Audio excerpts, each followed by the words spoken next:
All right. Welcome back to Last Second Sports, where we are giving you our take down to the last second. And tonight, as always, we are going to do 49ers open mic. But before we get to that portion, I wanted to lay the groundwork for tonight's show. And I wanted to do so by bringing on a very special guest, Dr. Seth Martinez. Seth, how you doing tonight, my man? I'm doing really well. Thanks, Jesse. Nice to be on.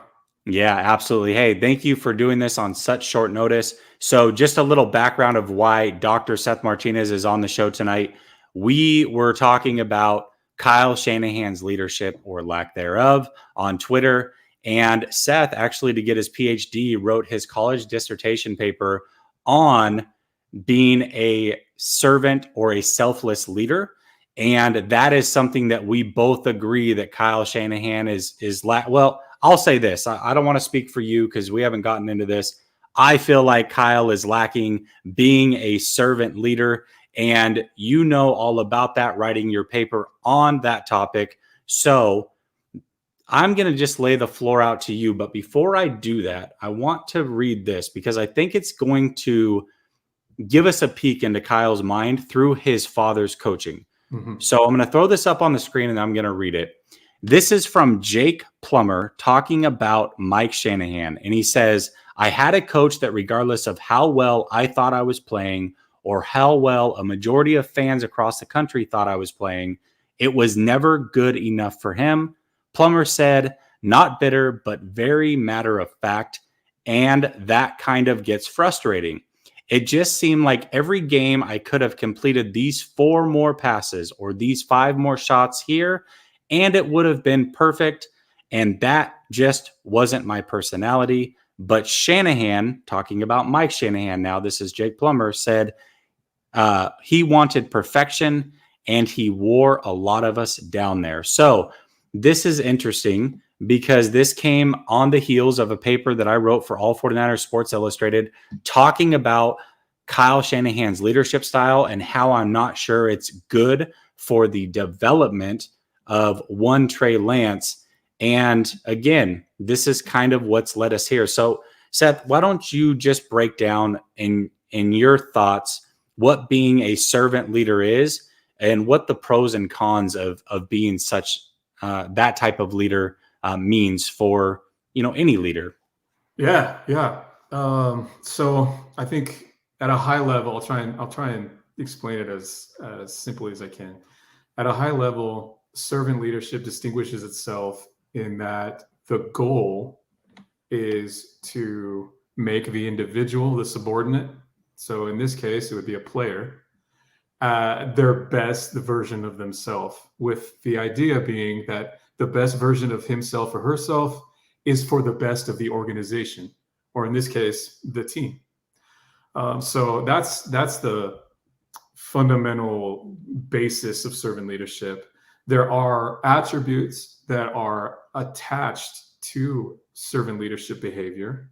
I'll run through a few and see and we can talk about how they apply. Yeah. But basically, we have skills such as persuasion, foresight, listening, empathy, awareness, stewardship, building community, commitment to the growth of others. So those are general characteristics of a servant leader. And as far as like tonight's purposes and the discussion of the Niners, and obviously they lost 4 in a row, so things are sticking out like a sore thumb. But some of these attributes, I think, are and given the quote that you just referenced, I think some of these attributes are starting to stick out, at least in my view. The first one being, let's start just at the top, awareness. That being awareness and sensitivity to environmental cues, awareness of self. You can even say social intelligence and awareness of like reading the room. And I think, if just looking at the body language of some of the teammate members the last few weeks, just body language alone it's not good. It's not good. And so that's one thing. I think another attribute we have commitment to the growth of others, and even empathy. So like the Jake Plummer quote, for example, it sounds like Coach Shanahan, the father, was a demanding perfectionist, and that just did not resonate with Jake Plummer. And I've heard Steve Young mention how when he worked with Coach Shanahan, the father, how he demanded perfection, and Steve Young really appreciated that. He thrived in that. Jake Plummer, no. A servant leader would be able to distinguish that one thrived and another might not thrive with that same approach. It would be able to read the room, be able to understand the cues, even just talk about it explicitly and just talk it out one-on-one, just hash it out. And so if Garoppolo or Trey Lance or both or either are not like digging his style, and it's not like making them better, or if anything, it's detracting, then I would say the benefits of servant leadership go away. They're not there to be had. So those are just a couple attributes, and based on the things that I'm seeing and reading in the clippings and in Twitter, but yeah. So for starters, that's what I would say. Okay, well, let me ask you this: do you think servant leadership is something that a 40-plus-year-old can learn, or do you think it's kind of an innate ability that is built into your personality? That's a great question. My dissertation was on servant leader development and the development of those type of skills and that approach. And what I found was that it takes a lot of time. And so you can be born with maybe some like seedlings of servant leadership, but the rest of it, it's developed, it's learned, it's developed. And ironically enough, we're talking about Coach Shanahan, the father. It's often learned from a model that you have close proximity to. And so chances are high that what Kyle is using as a coach, his approach, is directly related to what he's learning from dad. And so if that was the type of approach that Mike took, chances are extremely high that Kyle is defaulting to what he saw dad do when he was growing up. Wow, that's crazy. Okay, so do you think at this point, so let's say Kyle wanted to break that mold and become a servant leader. Let's assume he's starting from ground zero, right? And we're making some assumptions, but I think these assumptions are fair because what we see him portray to the media is basically the antithesis of being a servant leader, in my opinion. And so let's assume he's starting at ground zero, but he says, listen, today I want to work on being a servant leader while also being in a leadership position already. Do you think it is at all likely that he can develop those traits Absolutely. Okay. I do. Now, whether or not that timeline aligns with turning the Niners back to like 2019, I can't speak to that, but I will say, can it be learned? Can he start gravitating toward a different approach entirely? Can he start doing the behaviors associated with servant leadership and maybe, baby steps first and grow in them? Yes, absolutely. So case in point, often we talk about in organizational change discussions that a very like earth-shaking event or a dilemma or something that causes everyone's ruffles to be feathered, feathers to be ruffled. Some event like that is often necessary as like a catalyst, right? And so I think a perfect opportunity would be looking in the mirror when the team is 2-4 and with the trend that's not, going in a positive direction by all signs. And so that catalyst event, it looks like we're in that right now. And so if he's able to take a look in the mirror, if he's able to say, and I'll use the wide receivers as an example because we have a Dante Pettis, we have currently we have Brandon Ayuk, And it seems to me, I could be wrong, but from from afar, it seems that the approach is tough love. The approach is you don't get playing time until you do what we want you to do. Or you might get playing time, but we're not going to throw the ball your way until you do what we got to do. Like, that seems a very consistent approach for that position. Perhaps that's not the best way to handle it. Perhaps there is a better way to handle it. I mean, what was it, last week or the week before? The couple balls that went Brandon Ayuk's way, he made some tough catches. Yeah, like 2 weeks ago. He was a 2 Yeah, weeks against ago? Arizona. Yeah, against Arizona. Yeah. And so we see it there. We see the ability there. And so the question that, in this case, Kyle would need to ask is, okay, perhaps this tactic is not ideal and it's not resonating, it's not jiving. Perhaps a tactic of something else that resonates better with Brandon, the dude. And meanwhile, we could still put him on the field and we could still throw the ball his way and hammer the point that I'm trying to hammer it home in a different way. Could be a better solution. And that would be a servant leader mentality. That would be, I would say, the beginnings of like a servant leader approach, that what's best for Brandon's development might be not the tactic that I would take. It might be some other thing. And I will try that other thing in hopes of getting the most out of Brandon and also to the benefit of the team. So that's just case in point. That's just an example of, the mentality would need to shift a little. Some certain tactics would need to shift a little. And it's not like this grandiose chasm that Kyle needs to get from here to there. I think there's little things that could happen. I do think that humility is an aspect of servant leadership. It requires that the leader have an ability to acknowledge and recognize. Awareness was the term I used earlier.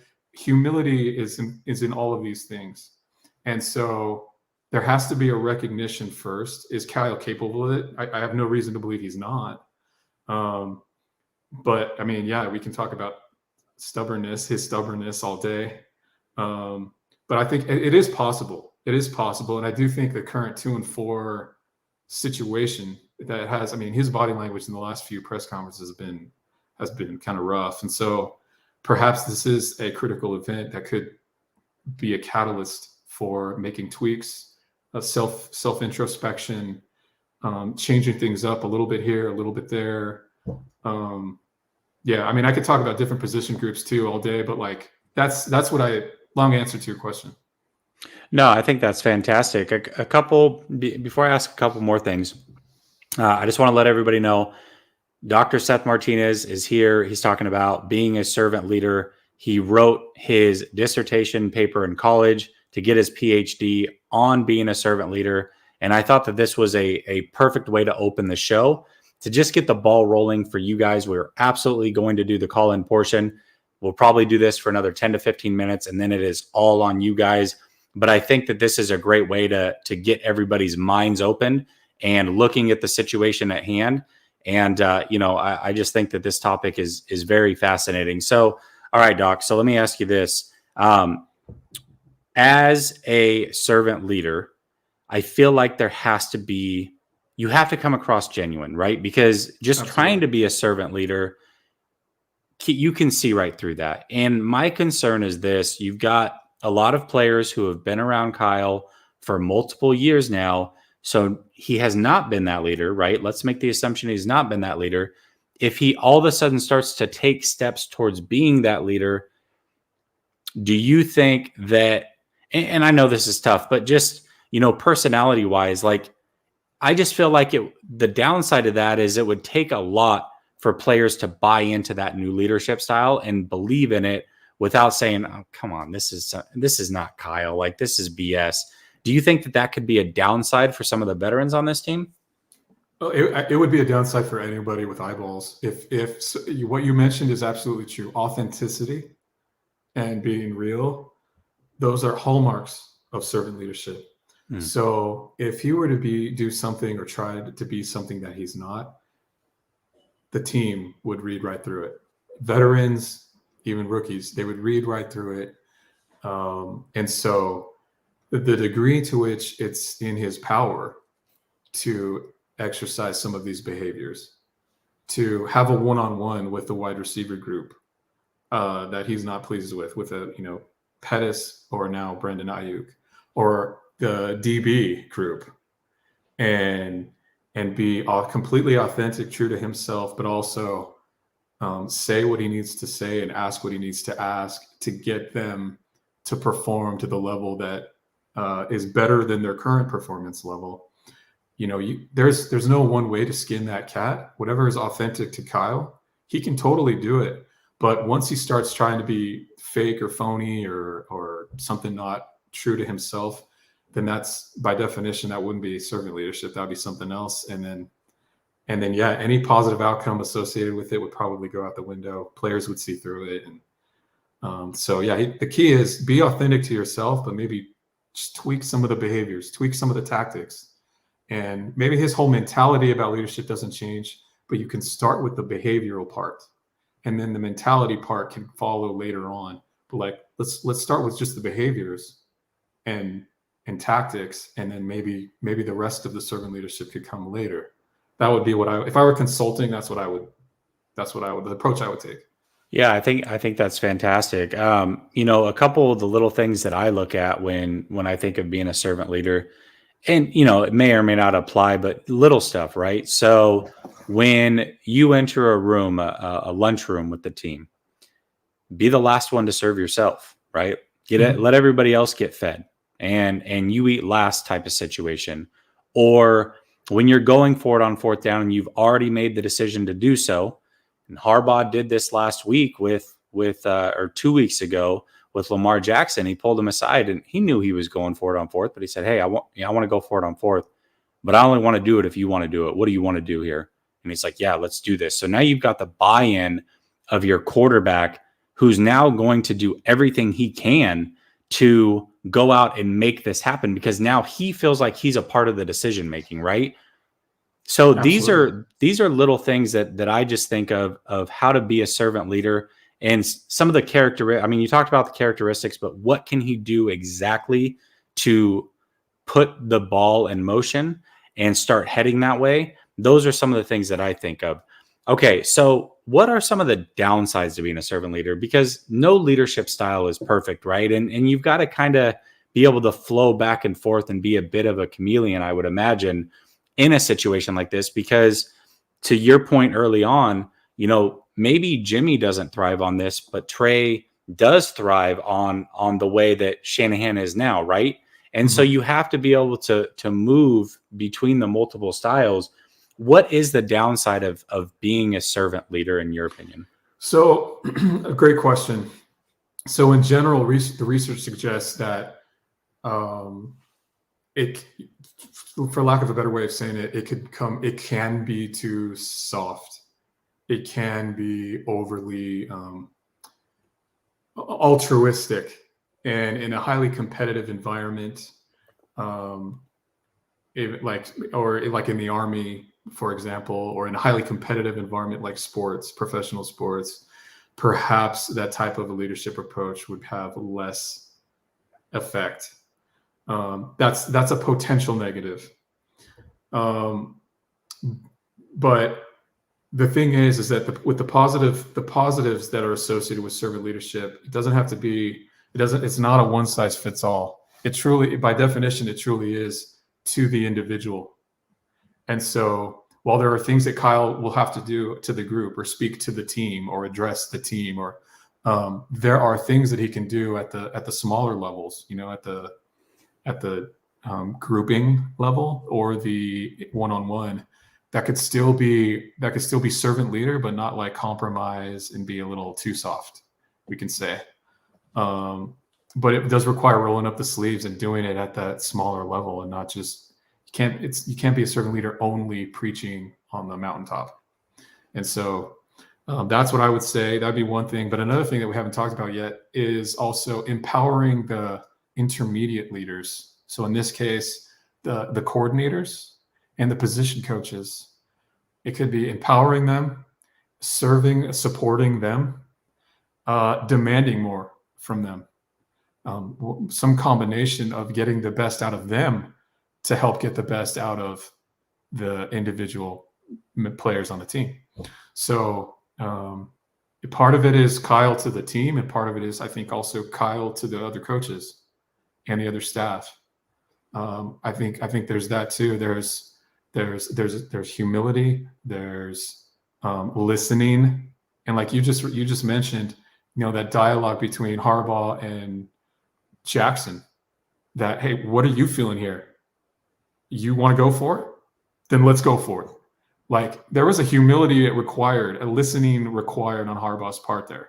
And so taking that and applying it to Kyle, like maybe those type of behaviors with his coaching staff, with individual players, those are servant leader things, but those aren't too soft. I wouldn't think you wouldn't say Harbaugh was too soft right there because he didn't tell Jackson what to do. No, that was highly effective. And so there are servant leader things that he can do that are like behavioral and tactical and small scale that he wouldn't have to compromise on softness or leniency or any of those things. So it's doable, but too much of anything isn't good, and too much of that could potentially be soft. But I don't think he would err on that side though, but potentially.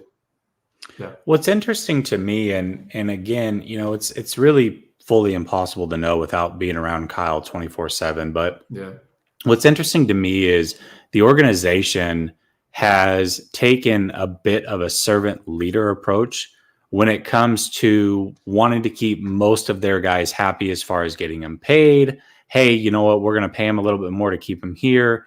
We're going to have real conversation with them and honest conversation with them before we make a big trade. Something like they did with Jimmy Garoppolo when they went after Lance, that type of stuff. So it's interesting that the organization shows some flashes of being a servant leader, but then they kind of switch it up and they've got a passive aggressiveness where they are afraid to call out one individual in a one-on-one conversation. And so they'll say, this position group isn't performing. You're going, well, hold on. I'm looking at that position group and I'm saying this guy, and this guy are performing. This guy and this guy aren't. So why not have individual conversations? Like, passive aggressiveness can, in my opinion, be a sign of a servant leader that has gone too far the other way. And so, sure, it's just something that to keep in mind. Like maybe Kyle's initial approach was that, but he doesn't know how to have tough one-on-one conversations, and so he does it in a group setting. And so that definitely can be one of those factors that I look at and say, okay, well that could be a downside of being a servant leader as well. And so, what's gotten Kyle to this point, I'm really not sure. I don't know if his leadership style was not being a servant leader or being overly a servant leader. But I feel like I see some characteristics that could be either. Do you agree with that, or is my assessment off? Okay. No, I do. I do think there have been signs of a passive aggression for sure. But not just him necessarily, but by the organization. I think another thing, just take like looking at it like through an organizational behavior lens. I don't know if you heard the interview by Joe Staley yesterday on KNBR. I did not. Enlighten me. Super telling. The topic of leadership came up and amongst players, and he mentioned, and this stuff that I had been thinking, Joe Staley basically verified. He said when he had made the decision that he was going to retire, he immediately called Buckner and said, I've made the decision. I'm leaving. Yeah, I'm passing the baton as a team leader. I'm passing it to you, because DeForest Buckner was a strong leader of the team. And Buckner told him, they just told me that in a few days it's going to be announced, but I'm going to be traded. And Joe Staley mentioned how shocked he was because of the leadership that DeForest Buckner brought to the team. And so he mentioned that. He also mentioned Frank Gore, how in the past Frank Gore would rip teammates for not doing their jobs when they're watching film. And that brought me to be thinking about, like, look at who they've lost. Buckner, Richard Sherman. And what is the one position group right now that the accountability seems like, is there any accountability? They just keep doing the same thing on long passes. And Richard Sherman is gone from that room. Raheem Mostert is not in the running back room on a weekly basis. Joe Staley's not on the O-line in the O-line room. These leaders amongst players that provided leadership in some way, shape, or form, like stability, and held each other accountable. Because to do that to a 54-man team, it can't just be Kyle. It starts with Kyle, but it can't just be one person. And so when Joe was talking about these aspects of player leadership that are now gone, it totally resonated with me. Like, as an organizational behavior level, yeah, there's aspects of Kyle. I'm sure the coaches and the coordinators can do better. We could talk about the general management, but at the player level, there's a lot of leaders of the team that are not there, that even though they want, 2019 vibes, well, but the 2019 player leaders aren't there. Staley, Sherman, Buckner, and then some of those that are still there are injured, are on IR, and aren't there on a day-to-day basis. And so I think there's leadership issues just kind of systemically. That's my opinion. And I think that's reflecting in just a lot of the mistakes and the mistakes that we see play to play, third down to third down, repetition of mistakes, like false starts by Brunskill, or some error by Brunskill, or some holding on some DB. Like, it's the same stuff by the same people over and over. To me, that speaks to a systemic issue. Yeah, it starts with Kyle, but I do think it's a systemic deal. I do. Yeah, absolutely. And I think you bring up a good point in losing all those guys. And, I'm in a leadership position in what I do for work as well. And one of the things that I always like to do, and I've learned this over time, is you have to have a coalition of guys, right? You have everybody on your team, champions. Right? But you have your champions or this coalition of guys that you really can go to. So anytime you got something new that you want to roll out that you're not sure how the team's going to perceive it, you go to those guys and you say, hey, here's what I'm thinking. Where am I going right in my thought process? Where am I going wrong? What is your input? Now I need your buy-in, and I need you to make sure that the team has buy-in. So I'm going to roll this out to the team, but I need you to be there in those closed door conversations saying, hey, this is the right move. Here's why it's the right move. And I just need you to keep that ship steering in the right direction.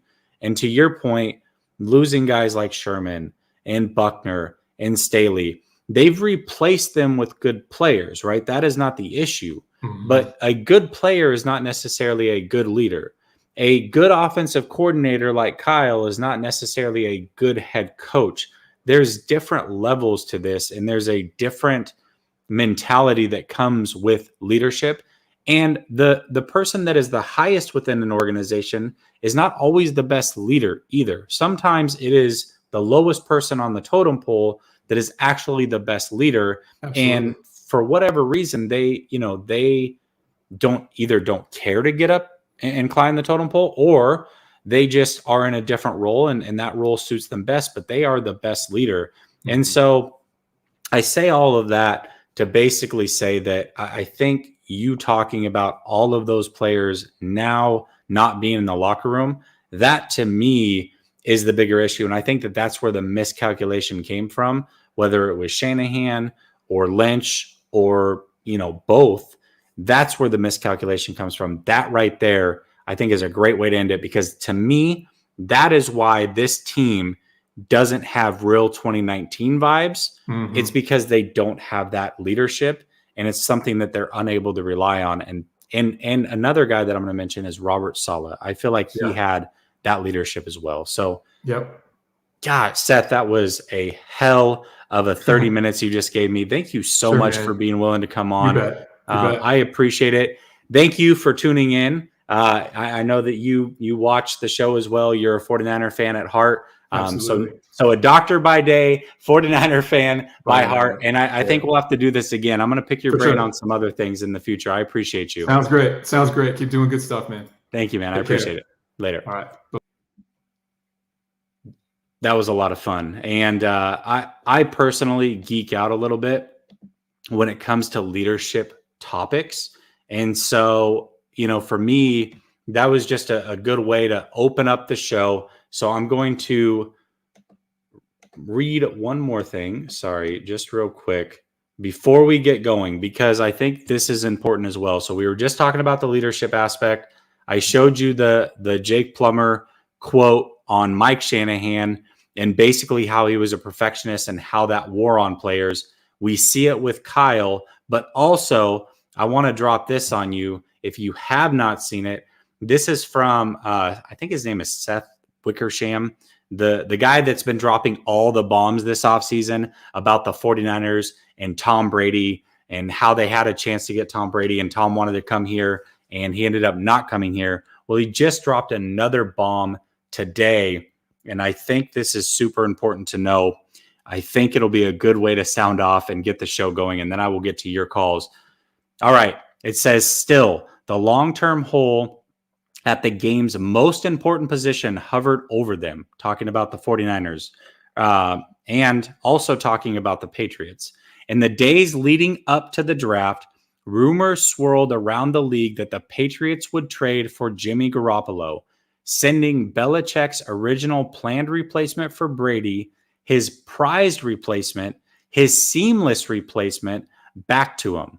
San Francisco seemed to have backed itself into an impossible corner, moving up to draft a quarterback while trying to hold onto an expensive temporary starter who had a no-trade clause in his contract, giving him power over his future.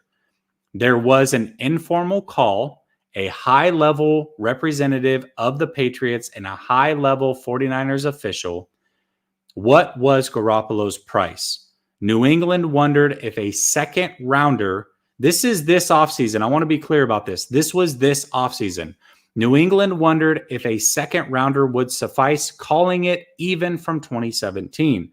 But the 49ers wouldn't take less than a first. For the moment, at least, San Francisco was counting on Garoppolo to be the quarterback for 2021. The Patriots reached the same conclusion as San Francisco. They liked the potential of the available first-round quarterbacks more than they did Garoppolo, and they moved on. Folks, the 49ers turned down a second-round pick this offseason for Jimmy Garoppolo. That is on the heels of the rumors that the offseason prior, they turned down a first-round pick for Jimmy Garoppolo and passed on Tom Brady. If that doesn't scream incompetence of this leadership, Kyle Shanahan and John Lynch, and doesn't get you fired up the same way it gets me fired up, I don't know what you expect from this organization. Because if you don't expect them to be better and stop with the bullshit, then I don't know what to tell you. You should expect more from this team. Quite frankly, it's gotten to a point that it is absolutely embarrassing. So with that, I am going to drop in our lead call and I will get through everybody as quick as possible. I've got 7 of you waiting. So if you guys can wait, that will be great. But let's jump right into it. The man that always kicks us off, he always seems to be the first caller. I don't know how he does it. Korean 49er. I am going to put up the banner real quick, my man, and then you can get going. All right. How you doing tonight, man? I'm good. How are you, Jesse? I'm doing good. What did you think of that bombshell right there? What are your thoughts on that? The 49ers passing up a second-round pick in this offseason from the Patriots for Jimmy Garoppolo. What are your thoughts on that? To me, it's just more of the same comical decision-making of the franchise since Kyle and John took over. Just you don't evaluate quarterbacks in 2017. You have bad values with getting draft picks at where you get them. It's just more of the same. And to me, the first question I have is, where's Jed in all this? And saying, hey, why are you not at least evaluating or considering our options to make the team better? To me, that's where the first question comes in. Yeah, I agree with you. Eric says this has to be fake. If it's not, someone needs to explain. Listen, I have no reason to think that it's fake under any circumstances. We all heard that the 49ers were interested in Tom Brady. This same man reports everything down to the details of Tom Brady talking to Wes Welker, wanting to end his career with San Francisco, and then he drops this bombshell. He's extremely plugged in with the Patriots. So that's something you need to know. He knows the Patriots organization. He's very close with the Patriots organization. So the fact that he is dropping this bombshell that they were willing to give up a second-round pick this offseason for Jimmy Garoppolo, listen, if you want to make the excuse for this regime and not believe it, by all means, that's fine. But you've got your blinders on. I don't know what to tell you. I'm sorry, and I'm coming off probably harsh to some of you guys, but I'm done. I'm so fed up with this lack of leadership and these two in the front office. I can't do it anymore. And this is my emotion coming out. So anyways, Korean 49er, what else is on your mind? To me, I believe that if someone tells me that Tom Brady didn't think that Jimmy was the MF, I think that just says everything, tells us everything right there. I believe that is the MF that Tom was talking about this past offseason. So, but game against Chicago, my key is the 49ers defensive line better get some pass rush against the Chicago Bears offensive line, because the offensive line for Chicago, as the Chicago sports stations say, are a bunch of tomato cans, easy to beat. Because you got look what Tampa did last week against Chicago. They made it real tough on Justin Fields, and Justin took a beating, as he usually does, with this offense, with the Chicago offensive line. So if we can't do something similar to that and keep the defensive back penalties down, I think we're going to lose this game, because I don't see, to me, as if I'm a good leader, Kyle was doing pretty well with the misdirection on offense against the Colts last week, and he got away from it. I don't know why you're getting away from something that is, working for the team. I think Darius Leonard said, "Hey, why?"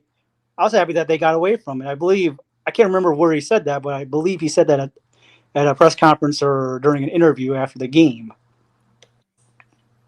Yeah, I think, okay, so I think your thoughts on, hold on a second. Got too many people in the studio, so we're maxed out right now in the studio, guys. Sorry. Okay, so I think your spot on the 49ers and what it's going to take to win this week is right there. I'm with you. I just think Chicago's a really bad team. However, good teams we know beat bad teams, and they do it easily. That being said,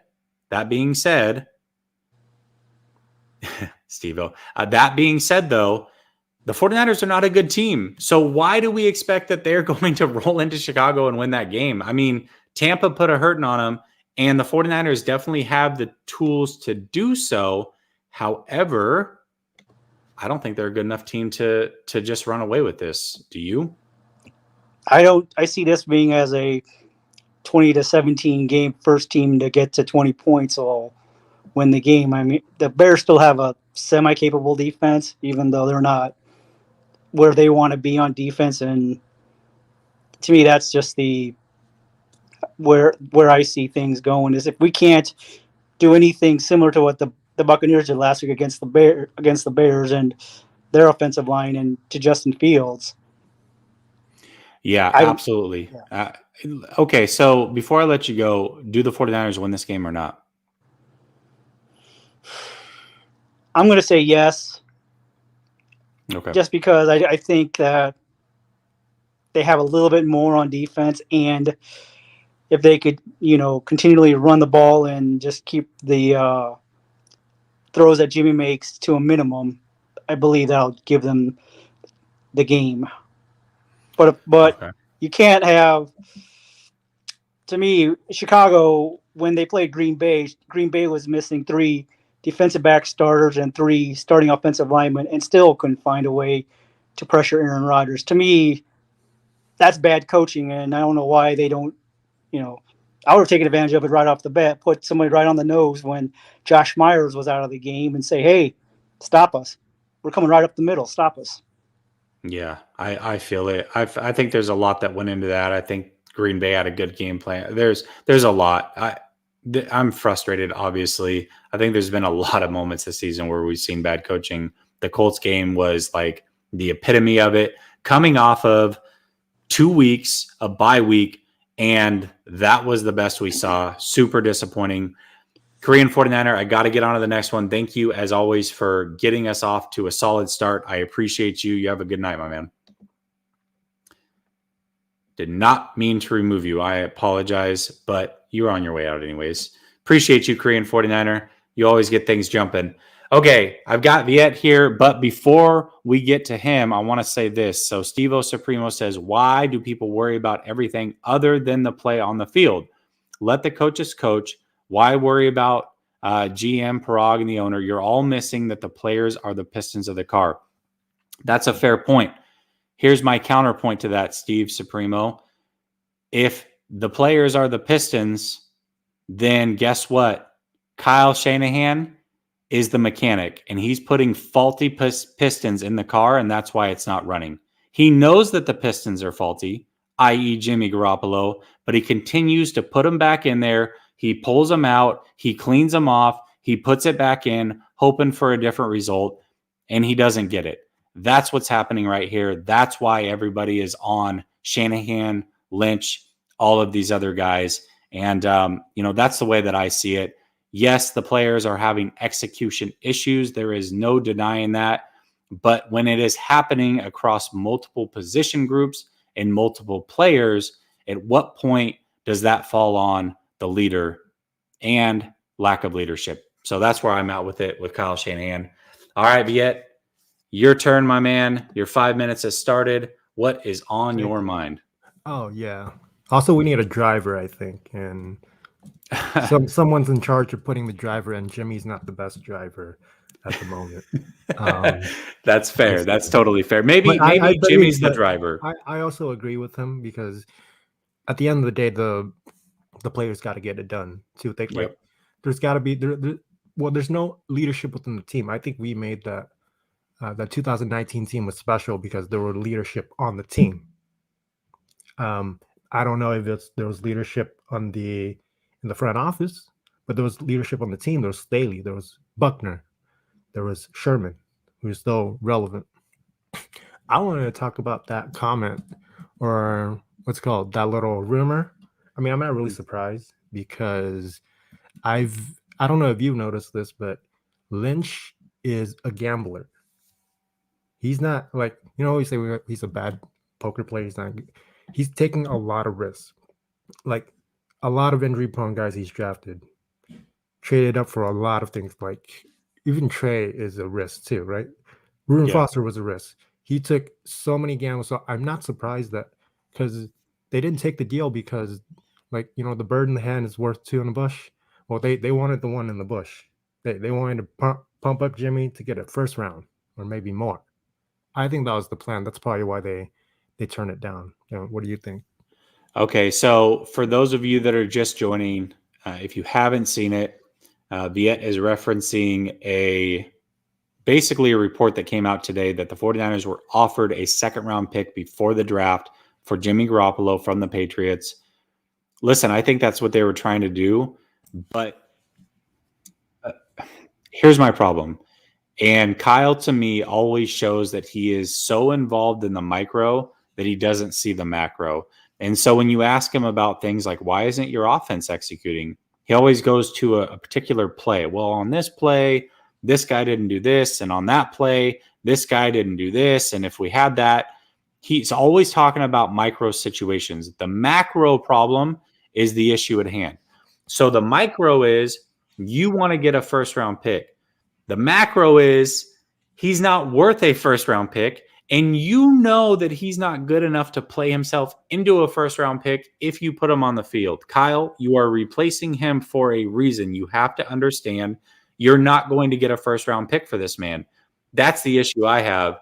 But I agree with you. I think that was the plan. I just think it was a terrible plan. Yeah. I also want to talk about, what was it? Did he decide that he's going to start Jimmy already? Yeah. Or at least that's what I'm getting from the vibes of the Yes. Jimmy is the starter on Sunday. Okay. Absolutely. So I mean, I'm going to give him the benefit of the doubt and say that Lance is not completely healthy yet, because we have a lot of injury prone players, and obviously Lance is a really big asset. So if it's the case that he just wants to make sure that Lance is completely healthy before he takes any more risk, because I mean, we have a lot of time. It's not like we're sure 1 or 2 weeks off isn't going to make a big difference in the long run. So if that's the case, then I'm fine. Otherwise, there's no reason to play Jimmy anymore, other than give him a homecoming. I don't know.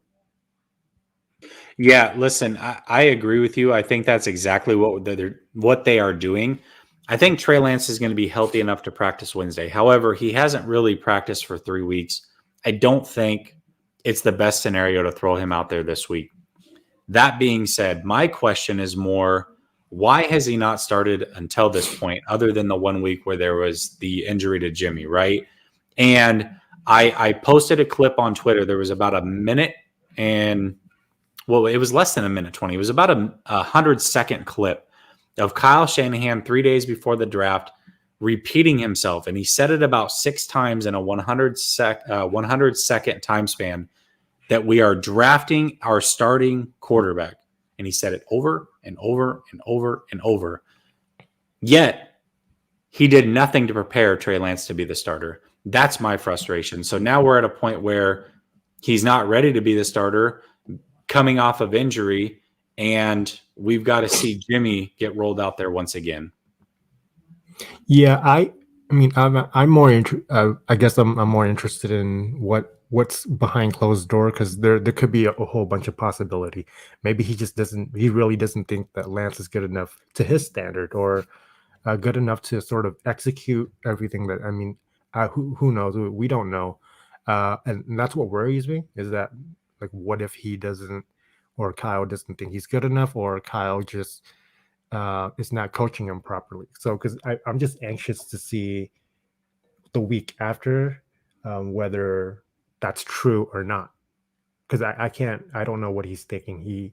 He's just giving maybe BS answers, or just maybe he's being genuine. I mean, who knows? Yeah, it's really tough to say. And again, we started the show talking about leadership. I had a doctor on talking about that. And, it's tough to pinpoint.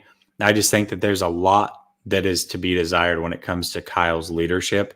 And that's where the ultimate problem comes in at. So, Viet, before you go, do the 49ers win this Sunday? Yeah, I got them in my pick'em league, so I never pick against the Niners, so they got to win. Otherwise, I might lose a lot of money. Yeah, that's fair. Appreciate All right, it. my man. Thank you so much for calling in. You have a good night, all right? Appreciate you, man. All right, later. All right, we're going to go to the not the Notorious Gav. You're going to be after this, but I'm going to go to the other Notorious, the Notorious Michael Miller, otherwise known as Trey Lance, baby. That's what he's got his name as. You guys don't see it. I see it, obviously. Mike, I know I saw you posted it in the chat, and I had it ready to go, talking about how the 49ers turned down a second-round pick before the draft from the Patriots for Jimmy Garoppolo. That is the report. So with that being the case, what are your thoughts on that? Well, my thoughts is that John Lynch, Kyle Shanahan, and Jed York and Denise York are all idiots. Let's face the fact. They're idiots. What would that second-round pick got you? Santi Samuel Jr., top corner. That's what it could have got you. Trey Lance is not injured. You want to know why he's not injured? Why is that? You can't have Jimmy G looking good to try to get his trade value up if you got a quarterback looking over his shoulder. That's why he's not injured. Think about it. Where did we see him get injured in that game? Still don't know where he got injured in that game because he did not get injured in that game. I give the young kid credit for not saying something on Twitter or something like that, saying, hey, I'm perfectly fine.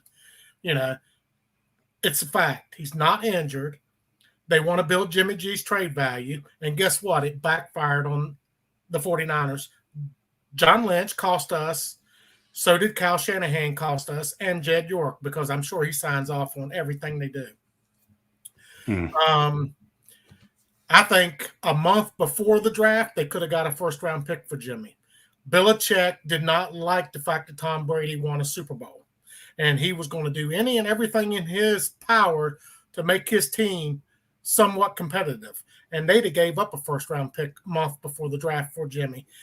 Because if they're willing to give up a second the night of the draft, they would have gave up first up long before that. So I don't know. Well, the original report, Mike, if you remember, was 2019. Actually, after that season, they were willing to give up a first, and then the 49ers could have not only gotten a first, but they could have brought in Tom Brady. So the way that I saw that was, well, Kyle passed on Tom Brady because he was only marginally, and this was, his opinion, he was only marginally better than Jimmy Garoppolo, and Jimmy Garoppolo was much younger. But if he is marginally better and you're getting a first-round pick, I mean, that to me is a no-brainer. But, to them it wasn't. Tom Brady throw last week? 5 or 4? Okay. I don't even know. I'll say this. Has he got now? 7, 6? Listen, I'll say this. I am no film expert. I definitely get a hold of it. There are some things that I know, and I'll post those things, but I'm no film expert. That being said, anybody with 2 eyes could have watched Tom Brady, and I did, against the Titans, and I watched it a few times because the rumor had started coming out during that offseason that Tom Brady was a possibility for San Francisco, and I wanted to know if this guy was shot or not. It was very clear he was far from being shot. The arm strength was all the way there. He was still mobile in the pocket. He was still making good decisions.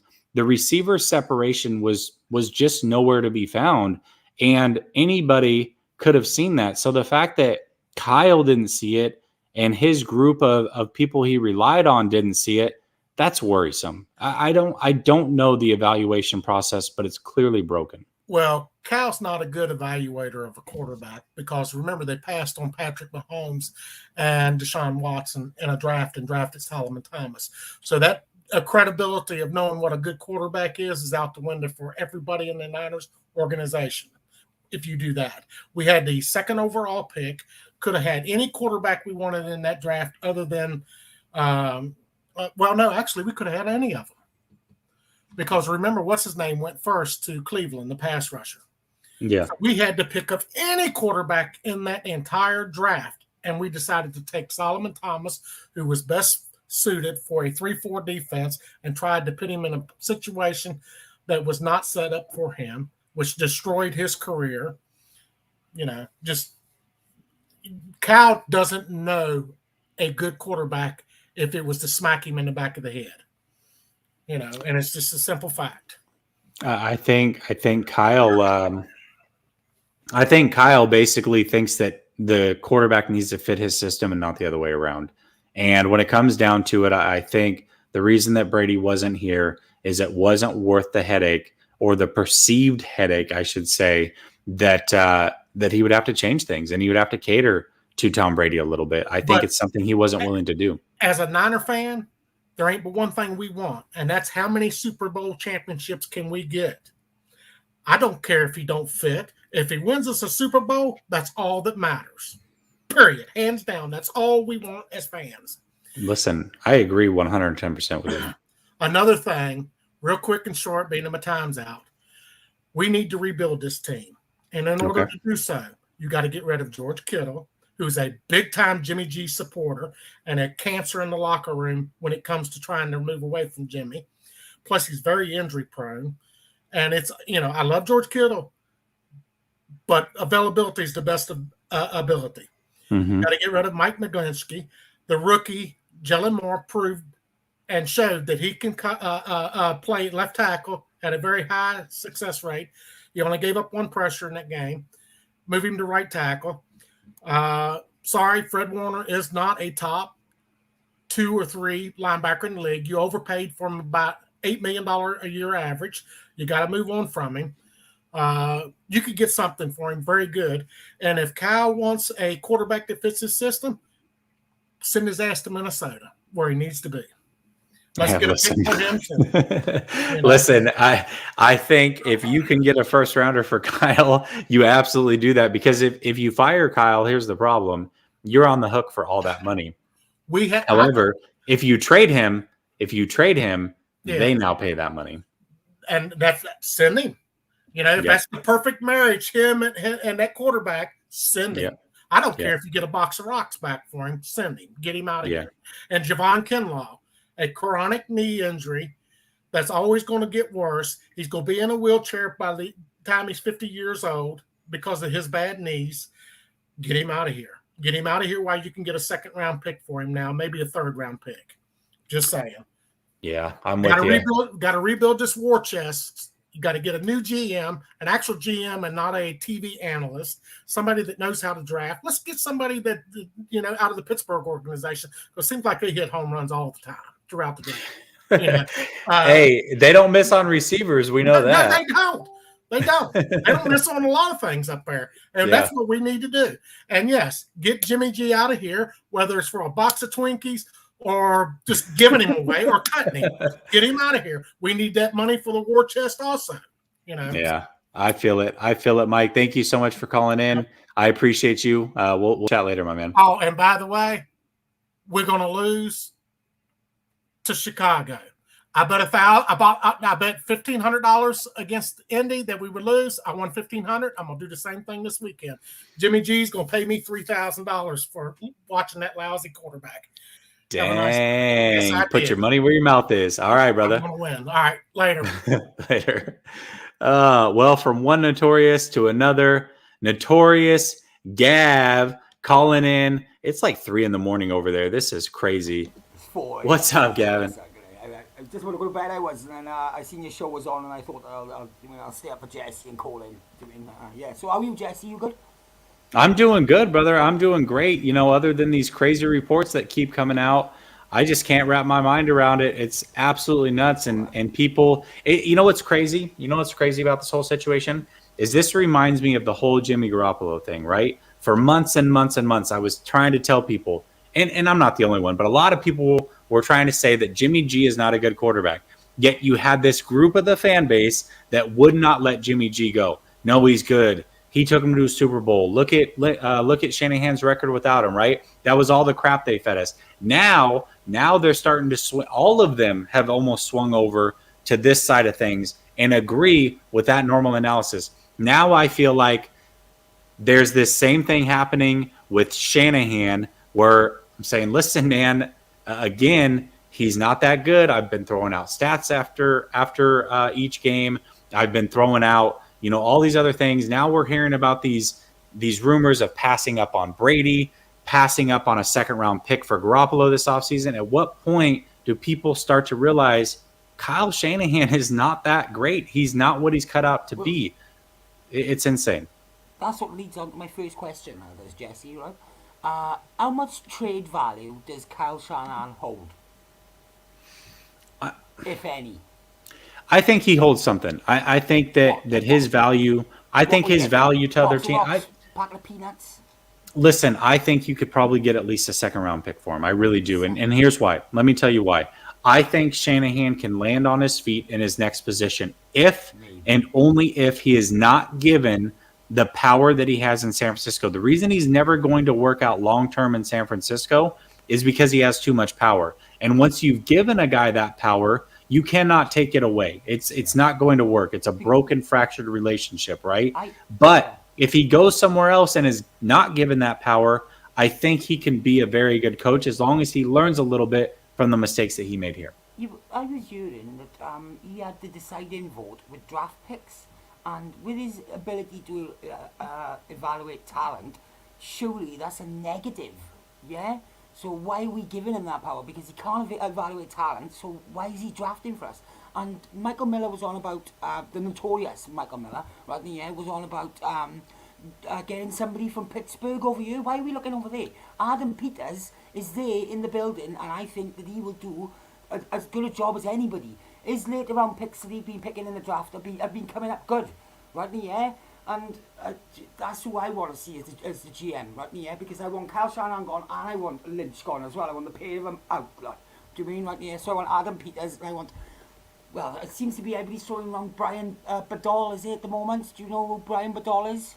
Yeah? You talking about Brian Daboll? Yeah, Daboll, that's it. Yeah. Yeah, Brian Daboll. So here's my issue with Daboll. And I'm not saying he can't be a good head coach, but what worries about me is he doesn't commit to the run game. And I saw this last playoff run through 3 playoff games. I believe they called the design to like 30 or 32 run plays. That was it in 3 playoff games. I think he relies a little bit too much on Josh Allen, and that concerns me a little bit. What about Eric Bieniemy? Bieniemy, listen, I don't necessarily have an issue with Bieniemy, but I don't believe he's calling the plays over there. That's a little bit worrisome. And again, you're talking about a team that doesn't commit to the run.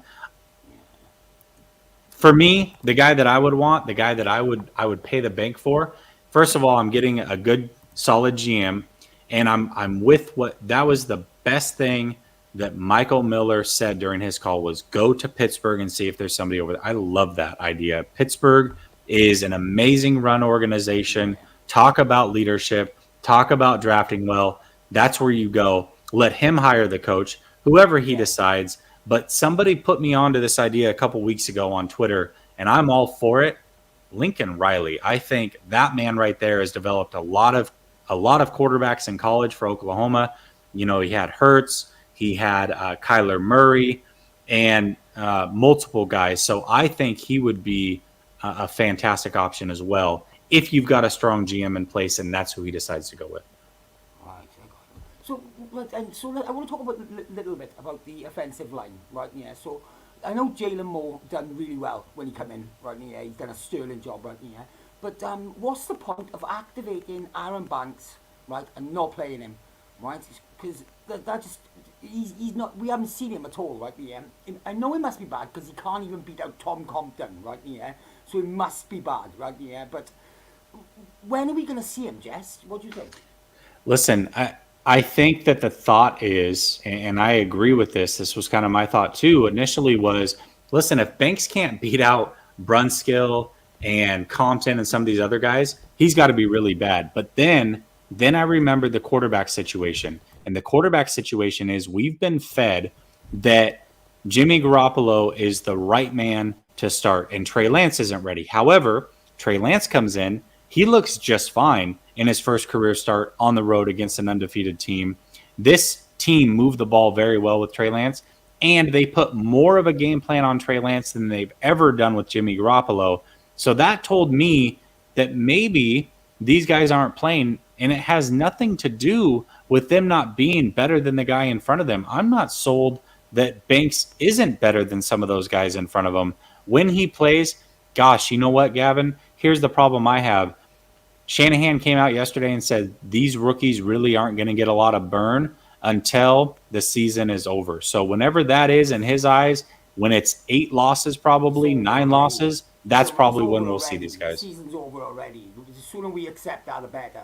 Do you mean right? Yep. Right, last thing before I go, right? Have you heard about the Jake Paul Tommy Fury fight? I have. Have you also heard about the Logan Paul versus Mike Tyson fight? No way. No. Yes. Tyson's past it. But Tommy Fury will probably knock out Jake Paul, I think. Do you mean? Do you think so? Yeah. He's undefeated. He's undefeated, Tommy is. Have you seen any of his fights, no? I have. He didn't look very impressive. Remember, he was on that Jake Paul undercard. Yeah. That's how the fight happened, because there was an altercation backstage. It was between Tommy and Jake, and this is how it's happening.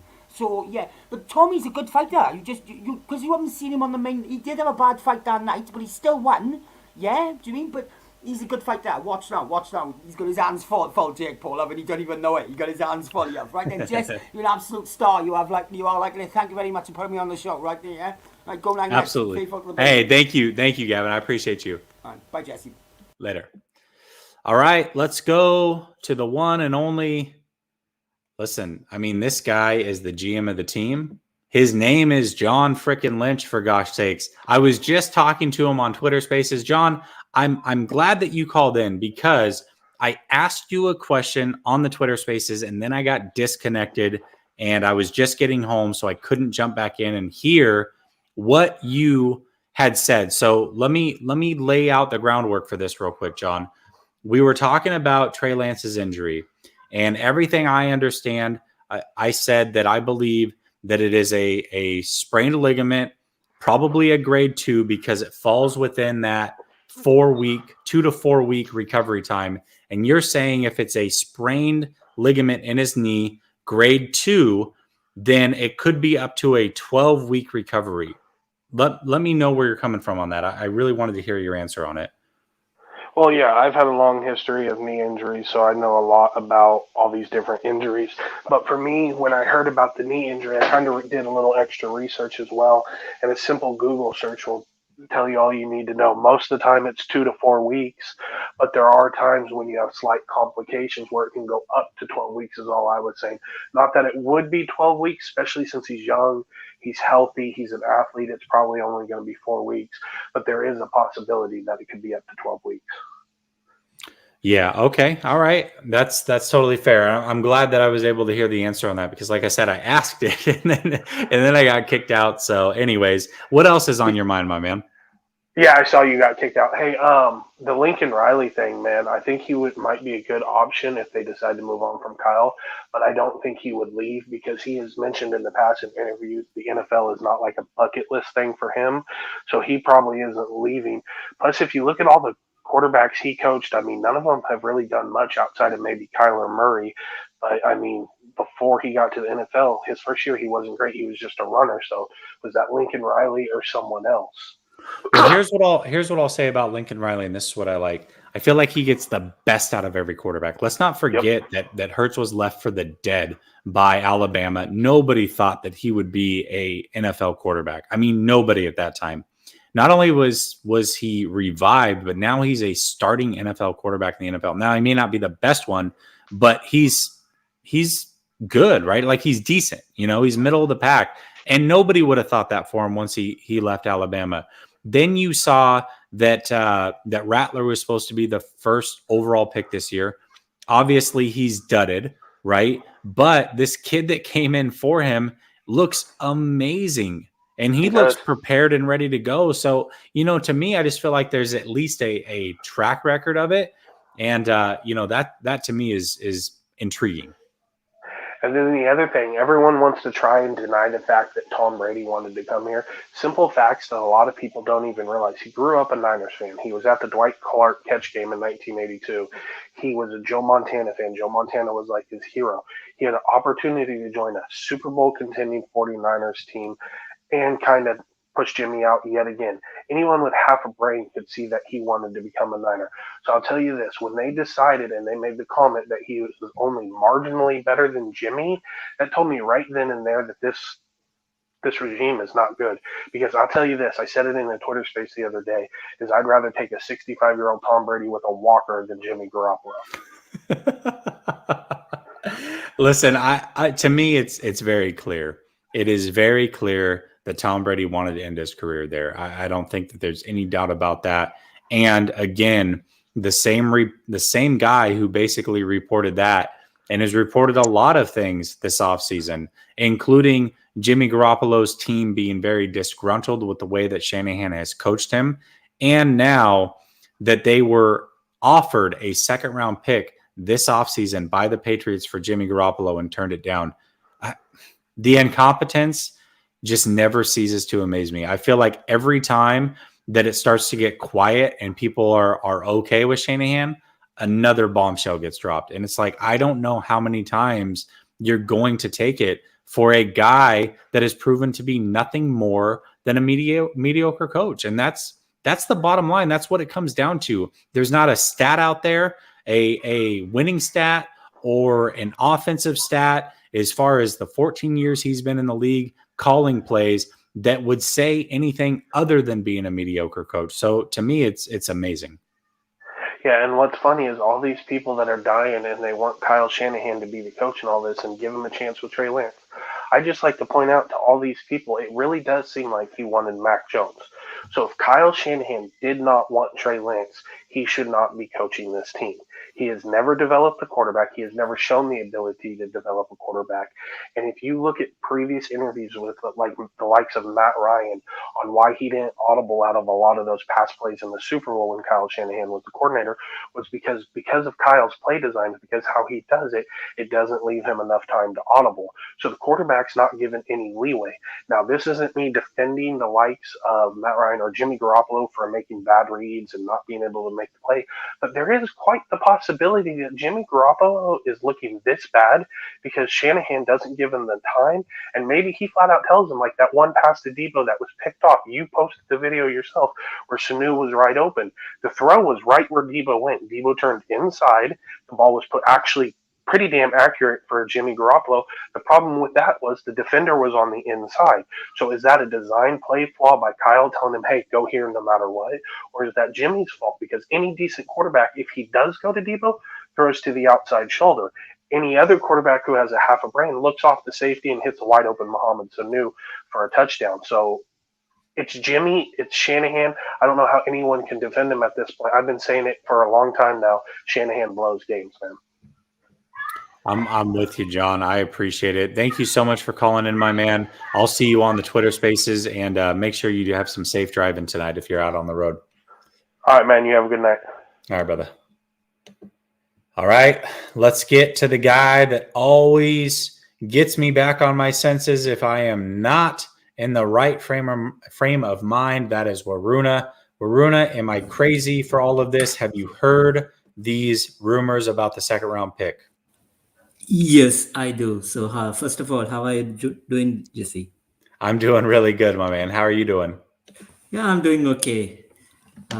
So, actually, I wrote an article before this because initially the news was about Tom Brady was willing to come to San Francisco.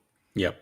That I thought it's time to move on because the reason is this is the worst possible time for this news to hit. Because right now we are 2-4, so when this bomb drops in. But not trading for Tom Brady, I would understand. Because given the situation, especially the connection for Jimmy Garoppolo, the fans have, it would have been, unbelievable. Because if Kyle and John Lynch got together to make that decision, they would have been fired by 2020. Because the reason is now we never knew COVID would happen. 2020 season, even though how good Tampa Bay is, they played 3 road games to get to the Super Bowls in empty stadiums. That was a big factor. The last team to do that was 2010 Green Bay Packers when Aaron Rodgers won the Super Bowl. So that was a big factor. So we didn't know back then that Tom Brady would going to go for another organized, go to Tampa Bay, bring Gronk, Antonio Brown, and the players win the Super Bowl. So at that time, that I would say, even I would come up with the same conclusion. Okay, let me stick with what has worked for me. There are limitations, but think about like this, right?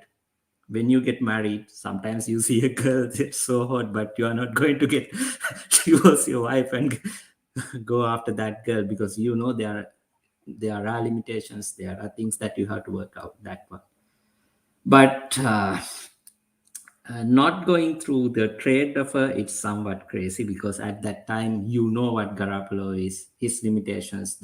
That's why you traded up. So I don't know. I'm with it. So now, obviously you said passing on Tom Brady was a fireable offense.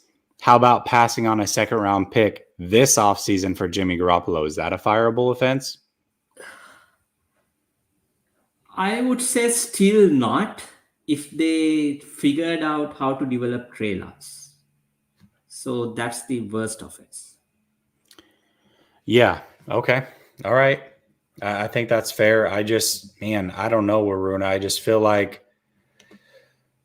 I feel like the incompetence is at an all-time high right now, and it's super frustrating. And I don't see it getting better, and it's never going to be a long-term winning situation with Kyle here. That's my opinion. Yes, that's true. And one more thing that at this moment I'm really in a way relieved not to see Trey Lance on the field.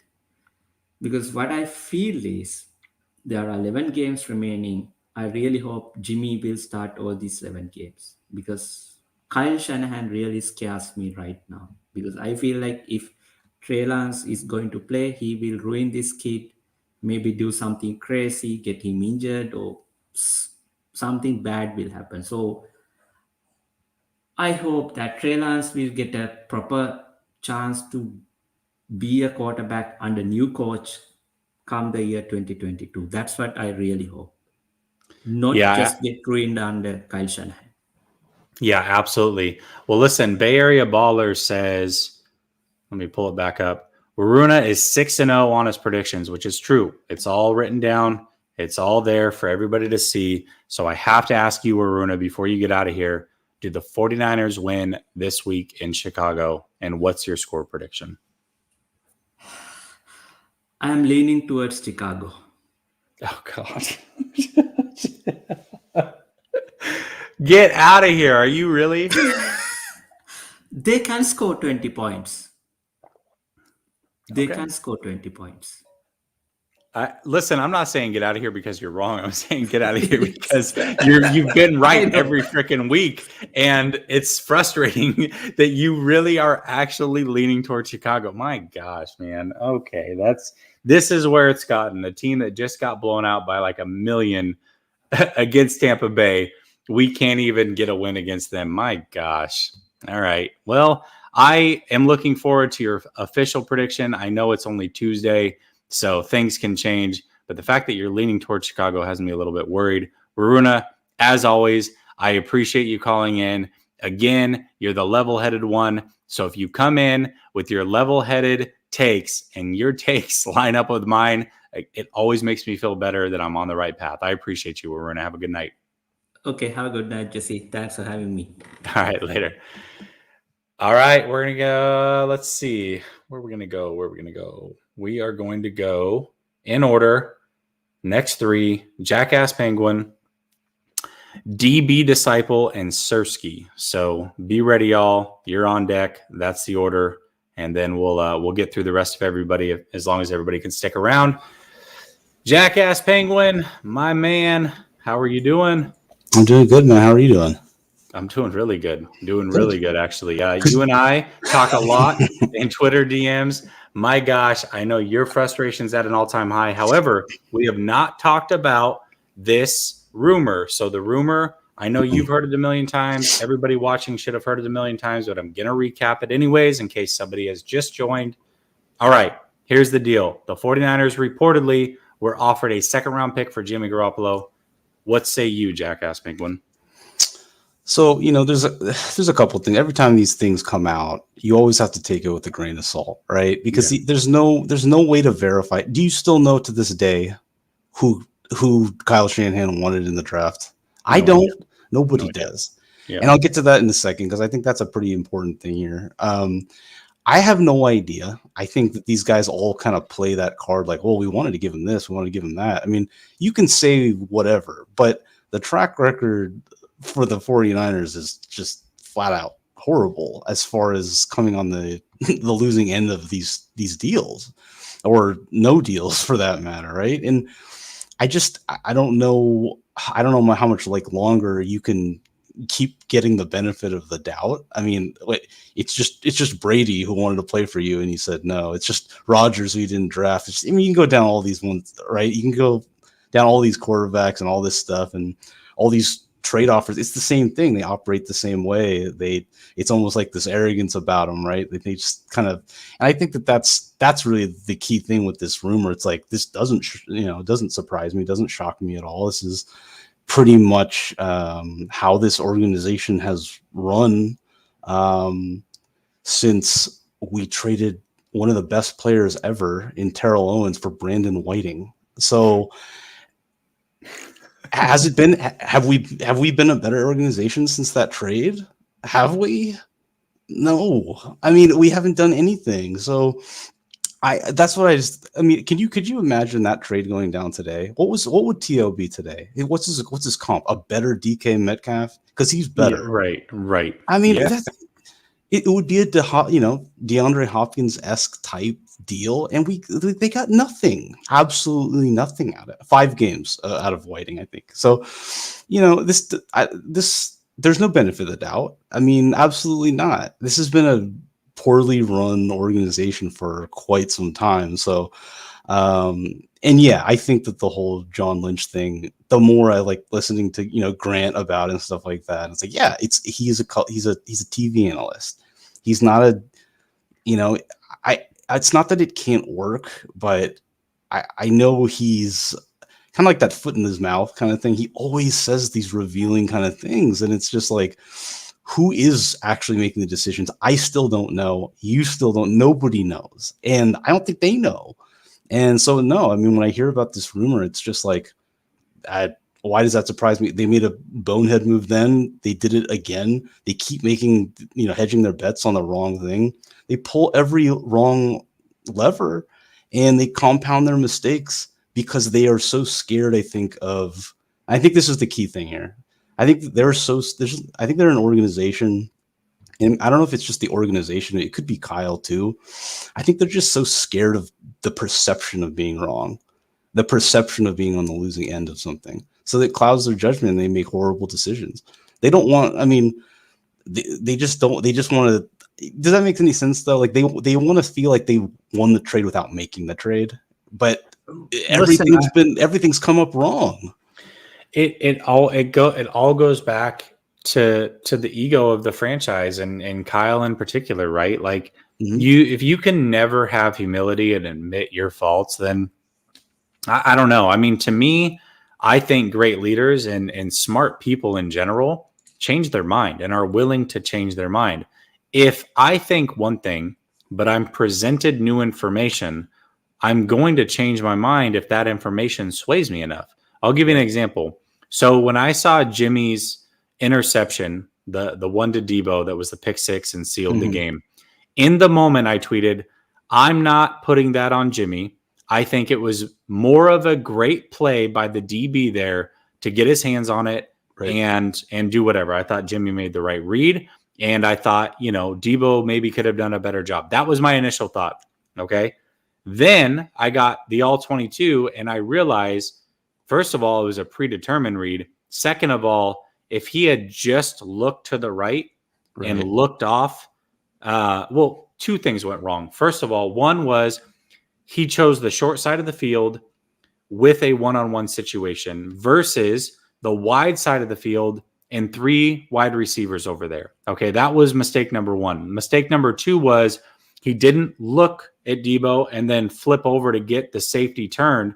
Right. And if he had done that, he had a game-winning touchdown to Sanu right there, gift wrap for him, and he could have been the hero. He just like the use check thing when he was open, right? It's the same kind of thing. So that's the point, right? My point is that I changed my mind based off of more information being presented, and I feel like Kyle's unwilling to do that sometimes, and it's frustrating. Yeah, I think he is unwilling to do that. I think the telling thing was about the rookie thing, that we're not just going to play until, well, geez, you might as well tell Bruce Arians not to play Antoine Winfield, or they're not going to win the Super Bowl. Oh wait, they won the Super Bowl with Antoine Winfield on the field, and Tristan Wirfs, 2 rookies. Like this is exactly like, if that's the concerning thing for me. When I hear that, I'm like, really? Because I like their draft class this year. I think a lot of those guys can be really good. I like Trey Sermon. He just doesn't play. Like, and I'm just like, if this is how you're determining who's playing, I think that's just a huge red flag anyway. And But again, who's there to stop it? I don't know. Is Jed like, that's where, it's like this whole thing with Kyle that he doesn't trust Jimmy. I love this. I always hear this even from the fans. Well, he doesn't trust Jimmy. Well, then why is he starting Jimmy? Repeatedly. Who in the organization wants Jimmy that they wanted to pay $26 million? And then on the other side, who didn't want him? And then why are you continuing to nothing makes sense at all about how they've handled this position specifically. Because let's be honest, this is like the crux of their problems. It's this, like they can't get this right. And if that's the mentality coming from Shanahan with the whole rookie thing, I'm just like, I don't know. I mean, the only thing that I like to say is like, when I took a step back today, I was like, maybe we're wrong. Maybe he absolutely loves Trey Lance and he really is trying to protect him. But you're running out of time to make sense of that. You're just wasting games because Jimmy's nobody's going to trade for him. He's not going to gain any value. It's just enough's enough, and nobody's buying it. So yeah, it's cut your ties. Yeah. Well, Jackass Penguin, I'm asking everybody before they get out of here, do the 49ers win this Sunday? I don't think they have an answer for the run game. I think Khalil Herbert's pretty good. I last time we ran into Darrell Williams, it's kind of a big deal, huh? So yeah, I'd say so. I think if Jimmy's starting, I just think, how is this? Chicago's not that bad. I mean, it's not like their defense isn't anyways, right? Like they can cause problems for Jimmy G. There's after what we saw this week, what would give us any like confidence that they would win? Like absolutely nothing. Just nothing at all. I think they lose. I think it's going to be one of those like 23-17, just didn't get anything going on offense. Like a turnover here or there is going to basically decide it, and it's not going to be in their favor. Just kind of like how they play in the last 3 years or 2 years. Right. So no, I think that's they lose. Fair. Yeah. Okay. All right. I'll be talking to you on Twitter. Thanks for calling in, my man. Yeah. All right. Have a good one, man. Yeah, you too. Later. All right. I'm going to bring in OG 49er, the DB disciple, as coined by Bay Area Baller. I'm going to bring you on, but hold off for a second because I want to address a couple of things in the chat. Okay. Hold on. Hold on. Getting a lot of feedback. So I'm going to mute you in between talking. But Bay Area Baller says, I don't think the Niners got offered a second. All right, Bay. I understand where you're coming from because I know you were the originator saying that Jimmy G did not have any trade value in the offseason, and it seemed as though you were right. However, when this man, Wickersham, comes out, who is very plugged in with the Patriots, by the way, and he is given a lot of tidbits that, quite frankly, it's almost impossible to say that they are not true up to this point.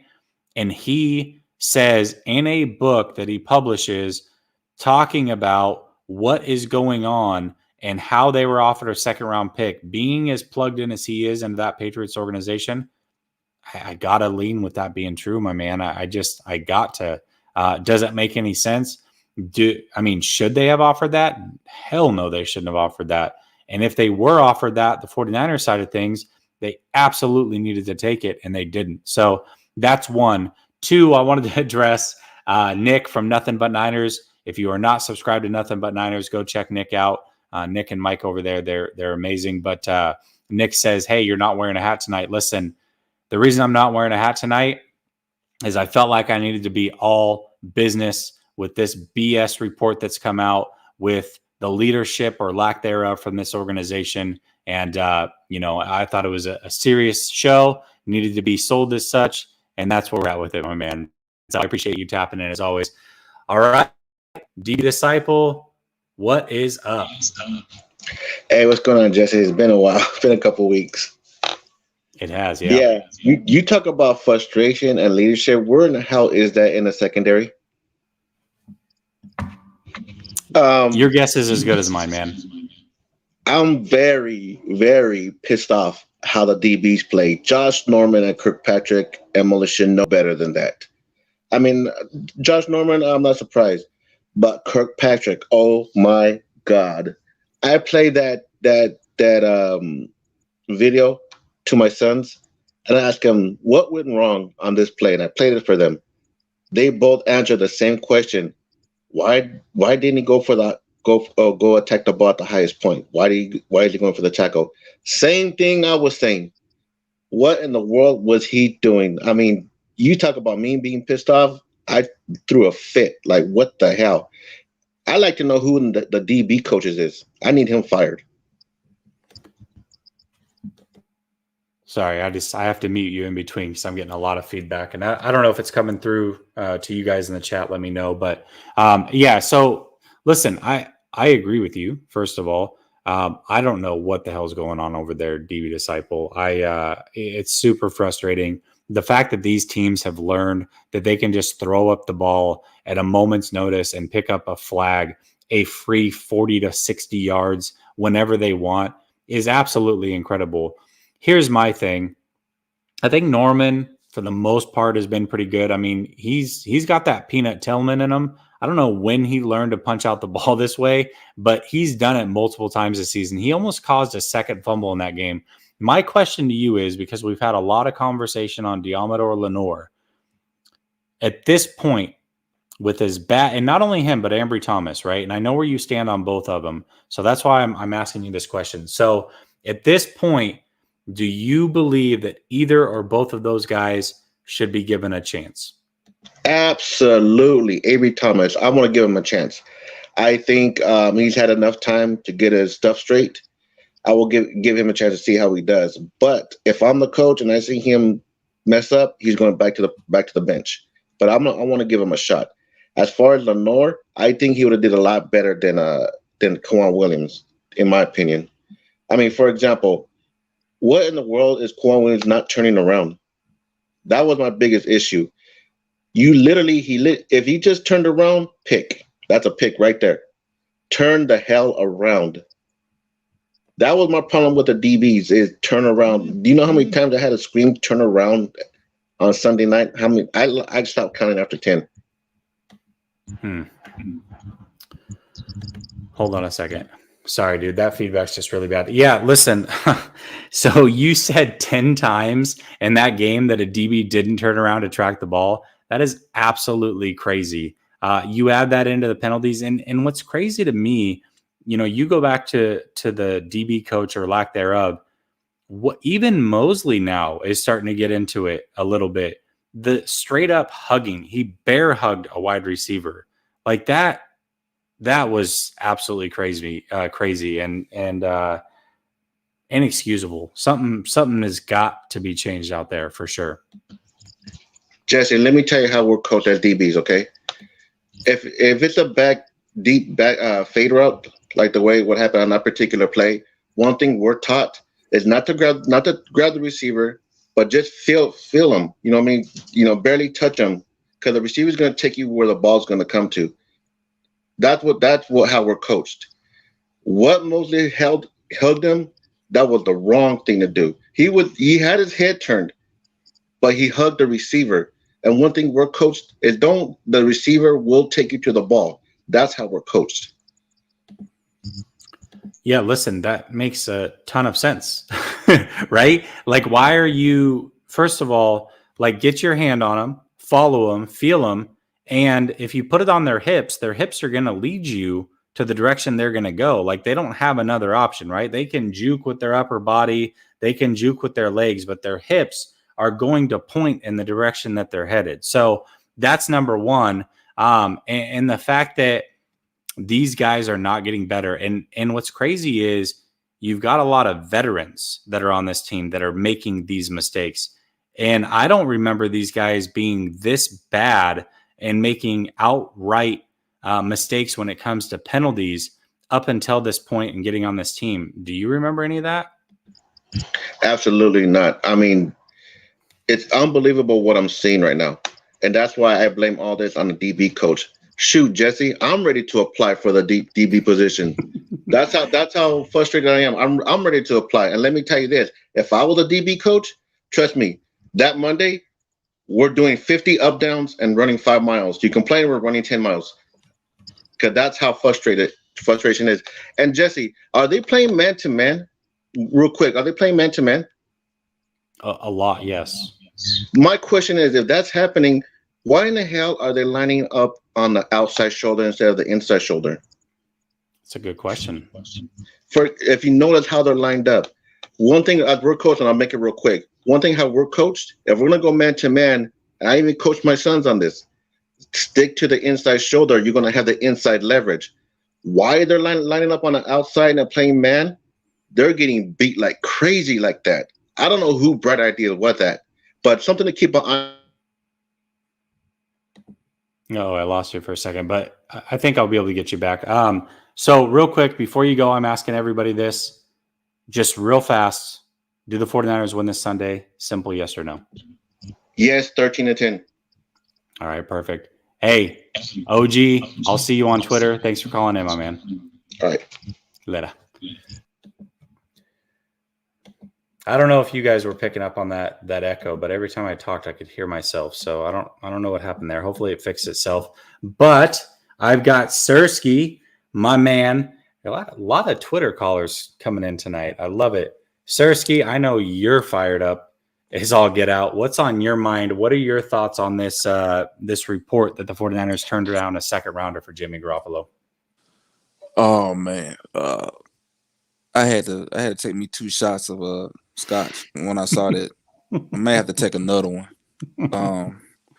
But this report tonight that just came out shows me that this current organization that's ran by Kyle Shanahan, Jed York, and John Lynch is an embarrassment to the legacy of this San Francisco 49ers organization. It is a total embarrassment. It blows my mind that you've wasted all of your time in the offseason searching for quarterbacks to replace mediocre Jimmy Garoppolo. Searching high and low. Donald, Watson, Stafford, Aaron Rodgers, Bridgewater. Then comes along Tom Brady,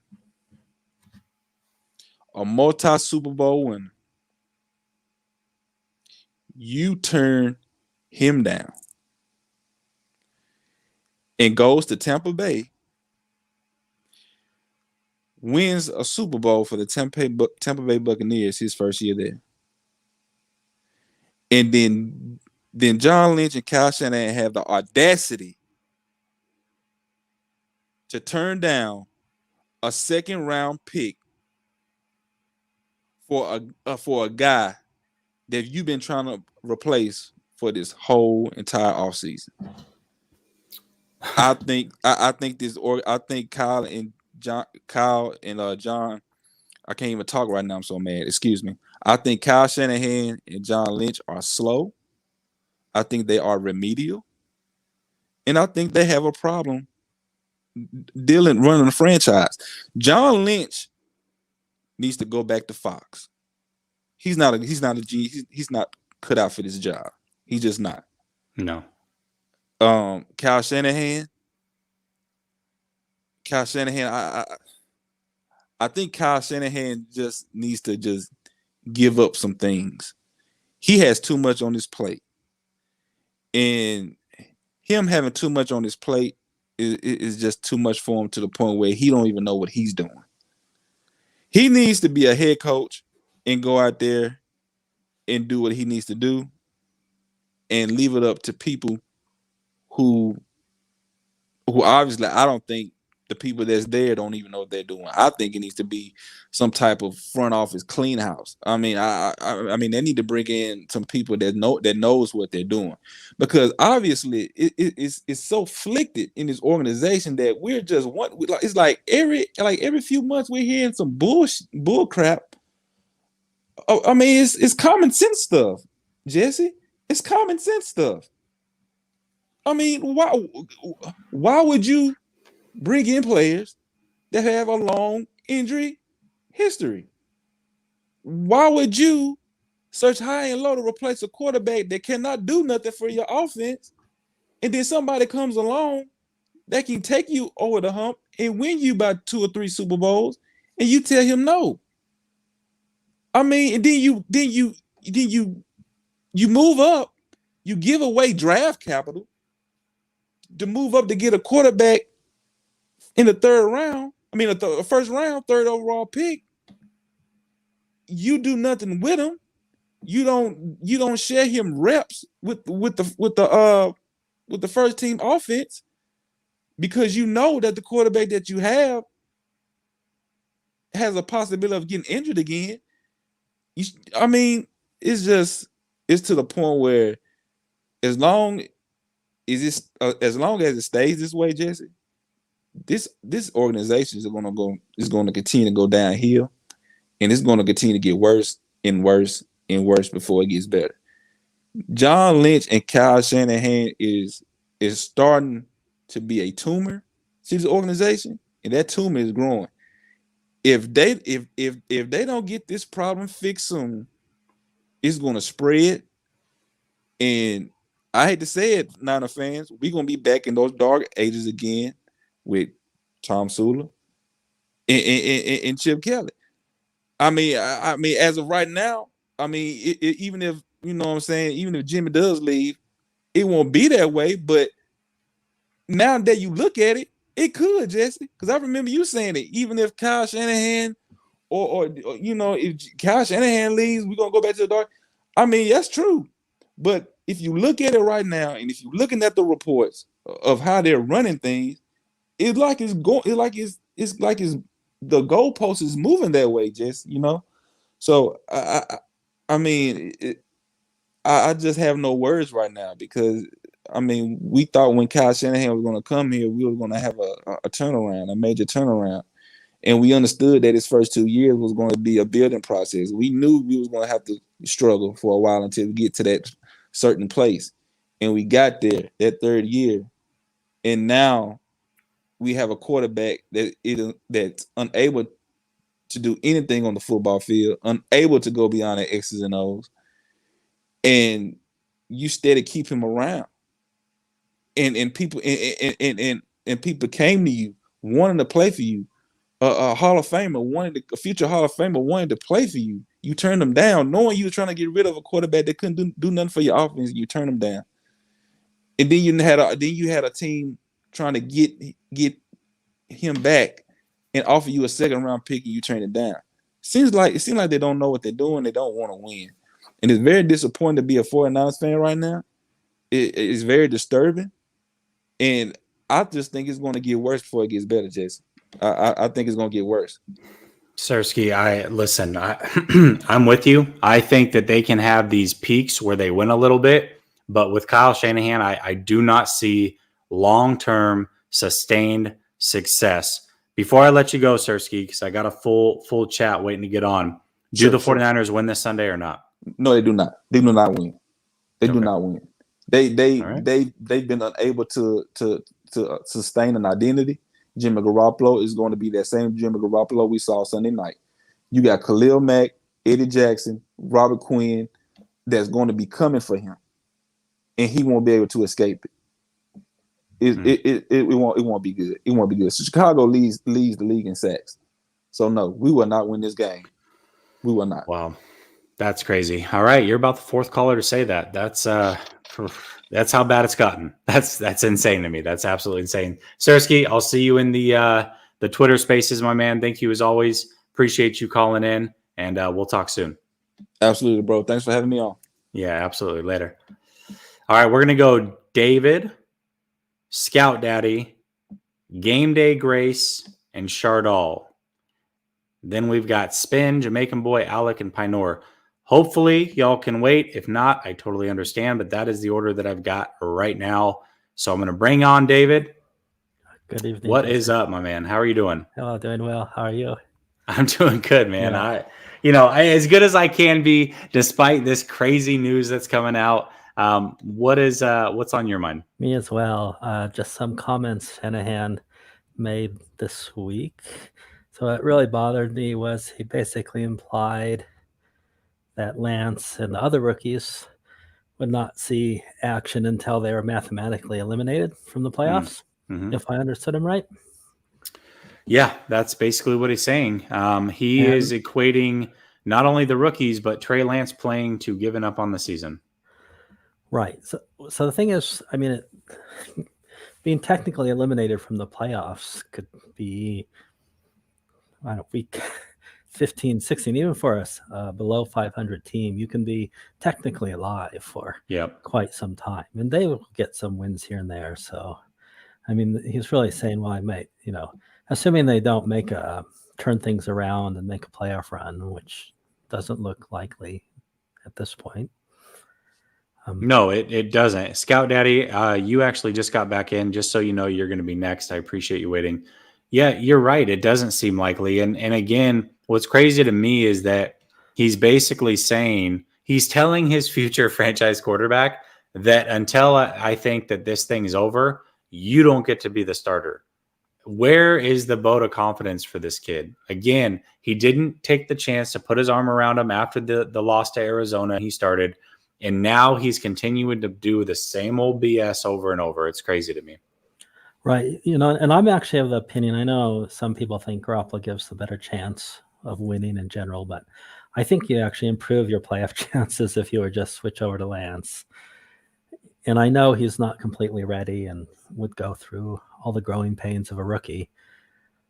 But in my opinion, you actually get a better chance. I mean, at this point, I think if you look at playoff odds for the Niners, they're down to like 10% if you were, all the analytics and things. So I know it'll be a while until they really are out of the picture, if that's the case. And because I'm honestly kind of conflicted. Of course, I want them to start winning and make a run to the playoffs. And I don't think they'll get very deep if they do make the playoffs. But on the other part, there's part of me which I don't really like to admit is like, well, maybe it's better that they just drop the game to the Bears, lose to the Cards, lose to the Rams, and then there's the pressure to switch over to Lance. And maybe that's better in the long run. So Lance will get like half a season of play. Look, I mean, that's my thing, right? Like, to me, I feel like if he can get at least 6 games under his belt, I'm fine with that. But you can't sell me that Jimmy Garoppolo gives you a better chance to win than Trey Lance at this point. I mean, we've seen it. We've seen it. We know what Jimmy brings and what he doesn't bring. It's time to move on, period.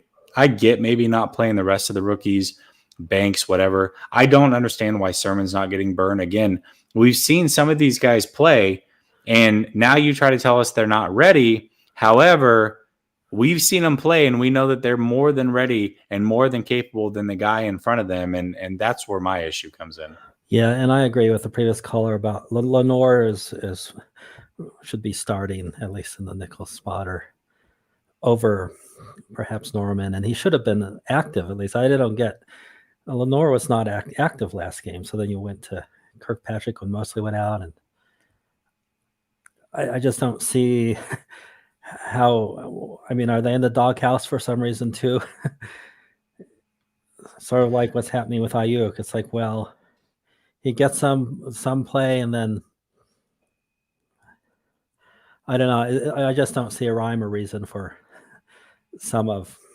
There's not. That's the whole thing, though, right? David, is like there's no rhyme or reason for a lot of it, and every time that we try to come up with, okay, well, maybe it's this, right? Like the Ayuk doghouse thing. Well, maybe he was a little bit injured, and then it's like, okay, well, the guy that you had playing in front of him is now getting no burn. All right, so that's a little weird. Then it's like, well, he's not getting a lot of separation on routes.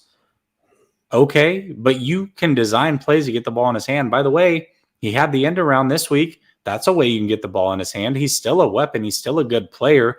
He may not be developing at the level that you guys expected him to, but that doesn't mean he's not better than a Sanu or a Benjamin. Like, both things can be true. He may not be developing at the level you expect, but he's also better than the guys that you're playing in front of him, right? Well, that's the Lance situation. You're not ready. You're not developing, so you sit. And I look, if he got more action, more targets, he'd get better through the season than I think. But anyway, Absolutely. My time's up. I'll let you get on to the next caller. Well, before I let you go, you got to let me know. Do they win this weekend or not? I'm going to go with the Bears victory. The Niners will beat themselves.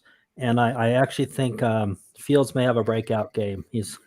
He's got potential, and he's, as we've seen the other rookies who have gotten to play, they struggle, they have bad games, and then they have their first good game, and this may be that for Fields.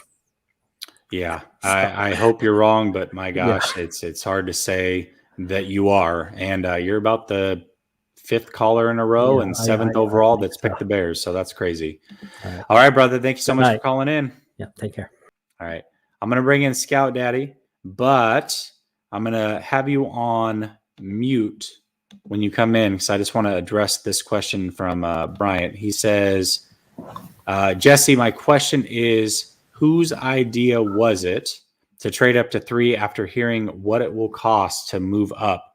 Who okayed that, and who said that that's a good deal? I don't know. I don't know who did that. I've got to imagine that everybody was in on it. I feel like obviously you have to get Jed's approval, and most likely both GM and coach sign off on that. So I don't know whose idea it was, but I can tell you that everybody in the organization said 100%, this is what we're going with.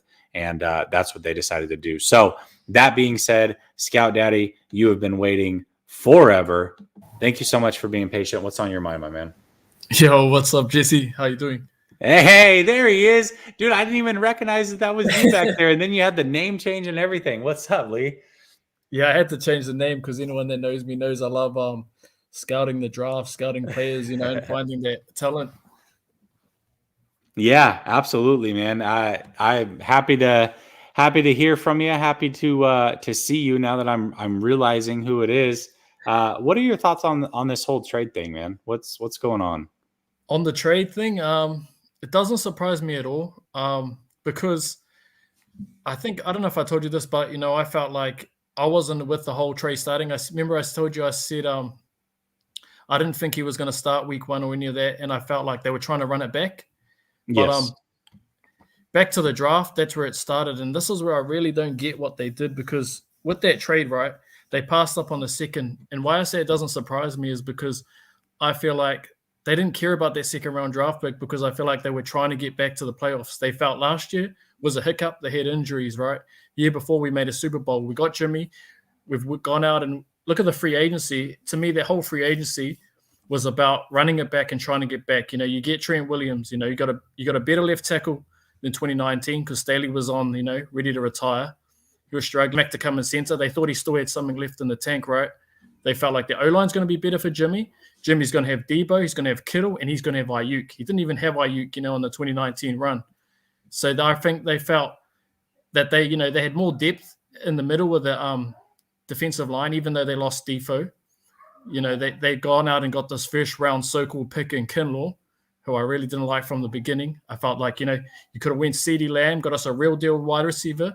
You could have gone Tristan Wirfs, fixed up the right side of that line. That's been a weakness since day one, since you guys got here. You still haven't addressed it properly. You haven't fixed it. We still got nobody playing inside McGlinchey.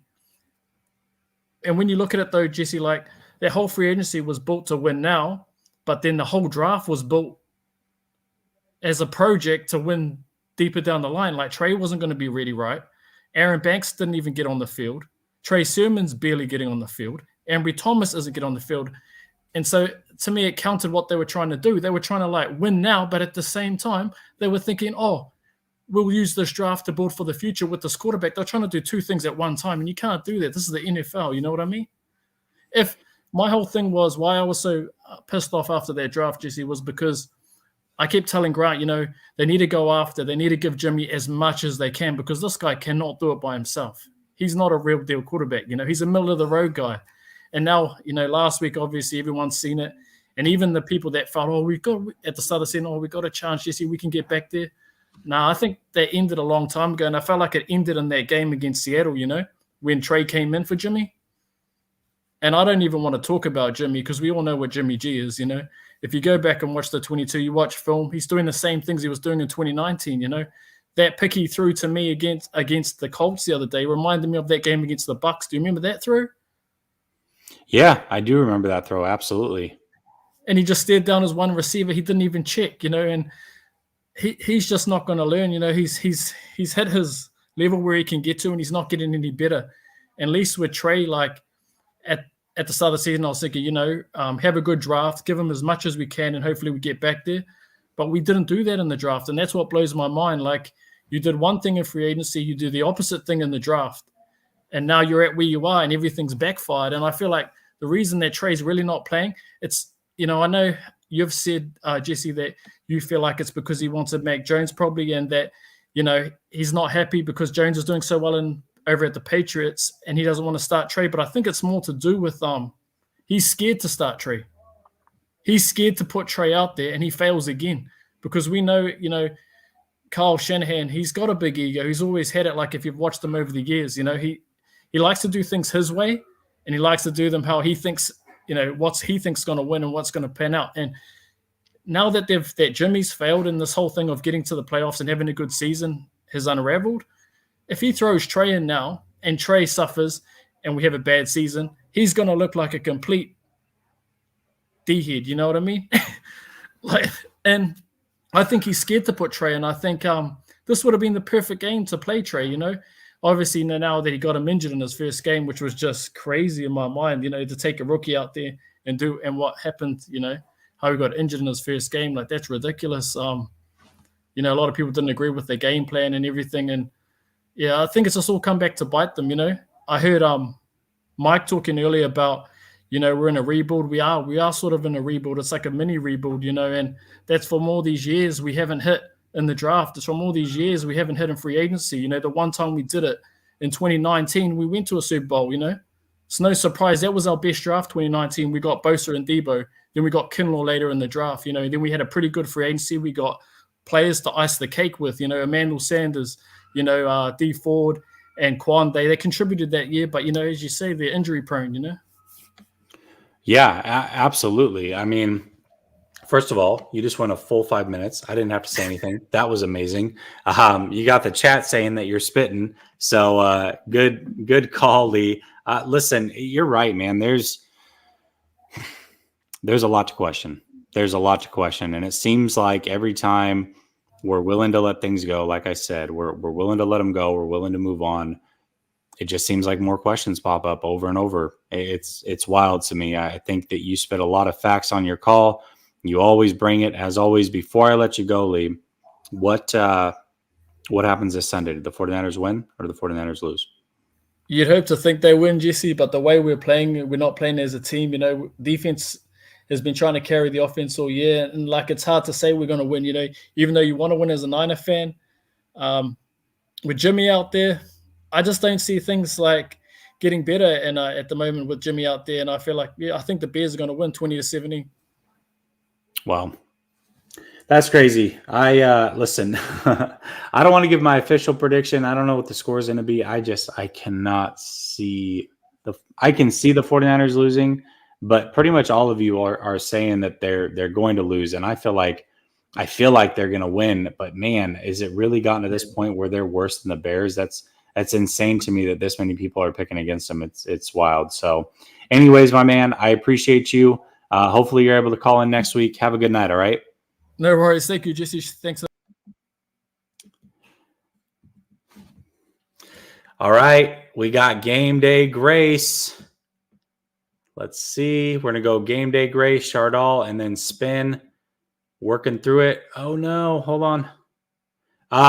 Grace, it says that you have to connect your mic and cam. You don't have to come on video, obviously, but it's saying that you're not connected. So if you can get that going, I'd love to bring you on. All right, I'm going to keep it moving. Grace, I'm going to come back to you if you can get that resolved. I'm going to go to Chardoll, and then I'll try to come back to you. Chardoll, what's up, my guy? Chardoll, I think you're muted. There we go. It's really great being on your show, man. You're a really great person, man. You make really great content. I mean, probably really, really amazing content out there.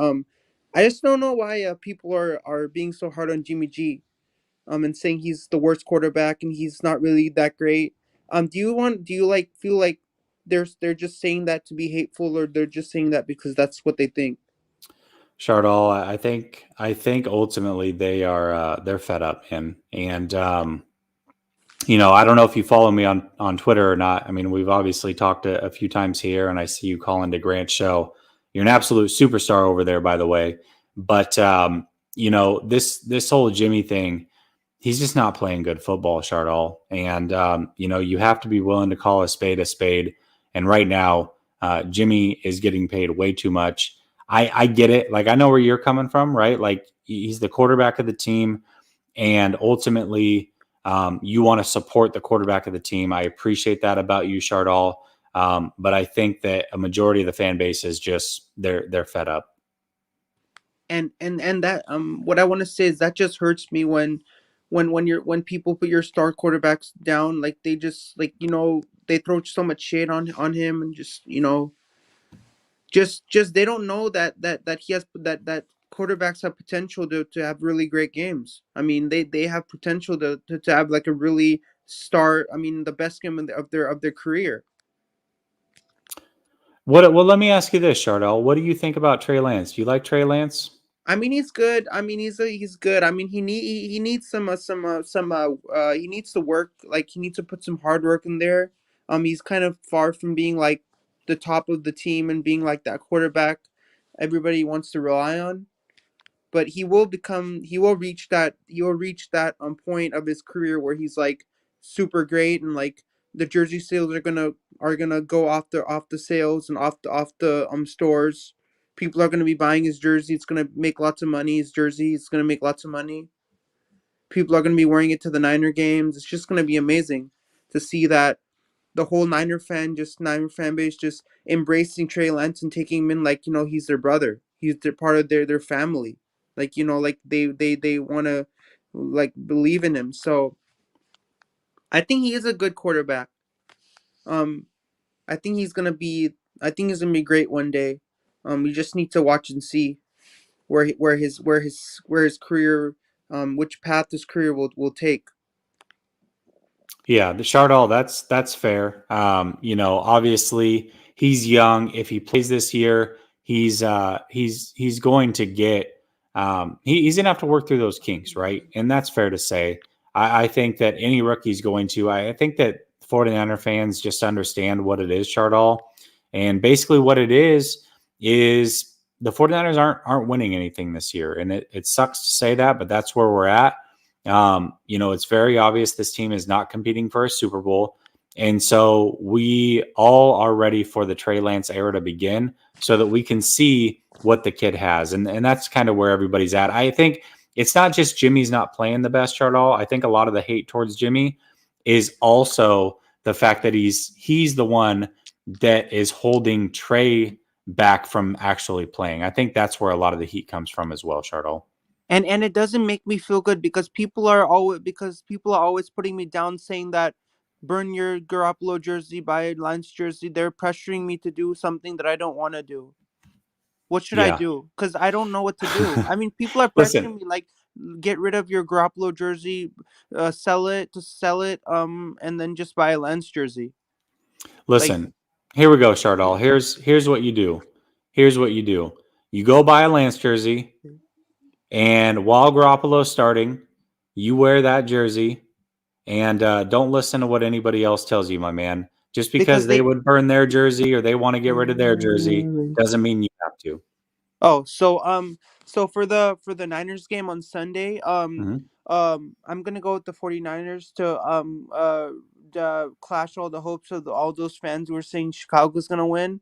I don't believe in those fans. I'm a Niner fan, and no matter if my team wins or my team loses, I'm still going to be a fan no matter what. It just shows how good of a fan I am, that even if our team is going to lose the game, I don't ever lose hope, because that's not a person I'm not that kind of person who has those type of mindsets. And I think it's going to be the 49ers are going to win this.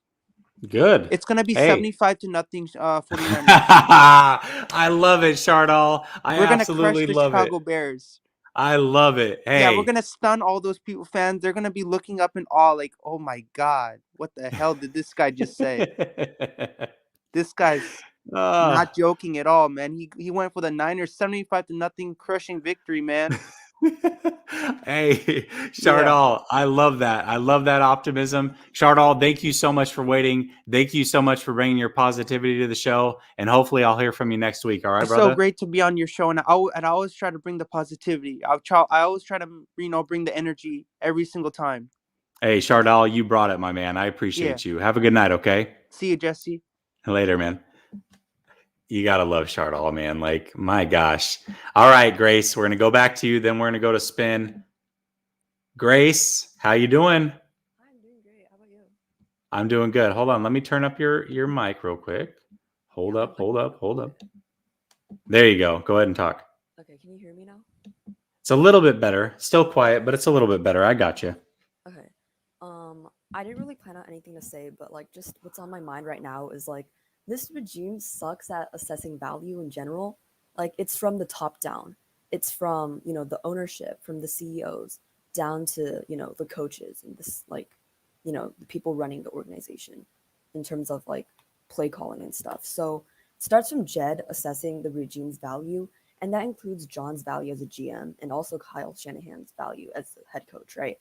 Like for example, this is year 5 of the regime, and John's drafting record, like I'm not going to go through it because it's way too much, but like, can you find one good year in there? Like 2019 was a good year for our standards, but in terms of league standards, like you want to be drafting like that every single year to stay in contention every single year. You don't have that and be like, oh, that was a good year, and you settle for less than that, because you need to be drafting like that. You need to at least be drafting like that every single year to be staying in contention like that. And also, like, I'm just going to talk about one move because I don't have time to talk about all of them, but the trade up to 3, oh my gosh, like you trade up to 3 for a quarterback, presumably 1 month before the draft, and you don't even know who it is. You're just like, oh, I'm unhappy with the direction we're heading in with our quarterback right now, Jimmy Garoppolo. So we're going to trade up to 3 and hope for the best. And that's not going to create any quarterback controversy because, there's no disagreement in doing that. Totally. They completely ignored the fact that, I was trying to talk about how the regime is not good at assessing value. And one example of that, one major example of them being bad at assessing value is they thought that they were going to be a Super Bowl contender. That's why they thought that the first round picks that they were giving up to get Lance at 3, they weren't going to be high firsts. They were like, we have a good enough team to build around for the future. And one player solves all our issues, and we don't need a high pick because we're that good. And I just wanted to hear about your opinion on that too, because I think it's completely outrageous. Yeah, listen, Grace, I think that the 49ers continually make the same mistake over and over, right? You look at their personnel decisions, and it was something that I talked about in the offseason when I was on with Grant. I was talking about at some point, those personnel decisions are going to catch up with this team, and this team is not going to be a winning team, and they're not going to be able to sustain being competitive. And you just talked about all of that. Then you trade every future major capital piece that you have to go get Trey. And I'm happy that Trey is on this team. Nobody's a bigger fan of Trey than I am. Nobody's a bigger believer in Trey than I am. But giving up all those assets for him is a real tough pill to swallow, especially when you've missed on so many previous picks. I just feel like I don't know how this team remains competitive going forward. And my concern is if this regime gets let go or they move on for whatever reason, what is left 3-4 years down the line to keep this team competitive? That's my major concern. Yeah, exactly. And I also wanted to touch on the fact, like, going back to being unable to assess value in general, I wanted to also touch on the fact that, this regime, they missed on so many players. It's not even funny. Like, they missed on so many players, and they thought that they were building a contending team when they completely just missed all of that, and they don't even give themselves a chance in the future to make up for that. We talk about how they're in year 5, and how do we trust them to build something if they can't even build something in 5 years? Well, now they traded away their future. How do you trust them even more now, right? If they couldn't even build a team with all the high picks that they've gotten in their first few years of running this organization, how do you trust them to build a team with no first round picks until 2024? Like, make it make sense, right? You're absolutely right. And I had laid out this logic saying that if the 49ers were a college football team, Shanahan's original freshman recruiting class would have graduated, and that would have been at the end of last year. That's how much time he's had to turn this thing around. And I get that the roster was a absolute graveyard when they took this team over. I'm not denying that fact, but now this whole roster has been built and put together by you. So if it's a graveyard now, it's because you've made the wrong decisions, because really you got to start from scratch. You got to make every decision, and you got to decide who was and who was not on this team. And that's where they're at. And that's right now it doesn't look good. Yeah, and I also wanted to touch on the fact, like, also back on, my topic of assessing value. It's like, this team always talks about running it back, running 2019 back. And people always mention this, but they really think they won the Super Bowl because they deserved to win it. They really think it was the refs who made them lose the Super Bowl. They couldn't look at themselves in the mirror and be like, we have these glaring flaws that we need to fix in the offseason. And they didn't go address it. And that's an issue with assessing value. Like, they don't know their own value as a team. And that's what's the most concerning thing. Because, Jimmy lost the Super Bowl because of, bad decision making or a lack of experience, whatever you want to attribute it to. And they passed on Brady over the offseason because they thought that Brady was only marginally better than Jimmy Garoppolo. They weren't honest to themselves and were like, Jimmy had the chance to win the Super Bowl. He didn't win it because of bad decision making and a lack of experience. Guess what Brady has? He has good decision making, and he has like 20, at that point, probably 20 or 21 years of experience. Like, if that's not what you needed, if that's not the one thing you needed in that moment, I don't know who in this world could provide that to you, because that's the one thing you needed to win. And, if we had Brady in that Super Bowl, we would have won it because of, his attributes that I just listed. And they weren't honest enough to themselves, and they weren't honest to themselves that Jimmy couldn't get it done the way they thought he could have gotten it done.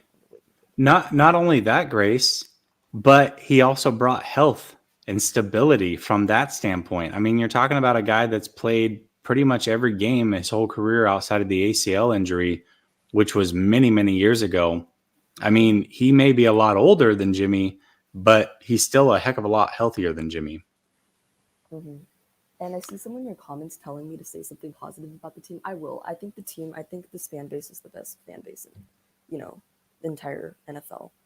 I think the fan base, I think this fan base honestly has a lot of power. So if that's one thing that we have that any other team probably doesn't have as well as we do, then yeah, that's a positive thing I have about the team for the person in the comments telling me. Listen, don't pay attention to what the comments are saying. I want to be clear about this. So here's the deal. You guys don't know Grace. Grace called in, I believe it was only one time to Grant's show, if I remember correctly, but was an absolute superstar. Grace, you're what, 14? Mm-hmm. 14 years old. 14 years old. And she just came with a collective thought process, went 5 minutes and crushed this call. Grace, I am happy that you called in. I'm happy that you're able to call in now that we've got it set up this way. I hope you noticed that Grant has the same setup now. So hopefully you are able to be a mainstay here and on his show. I appreciate every thought that you just gave.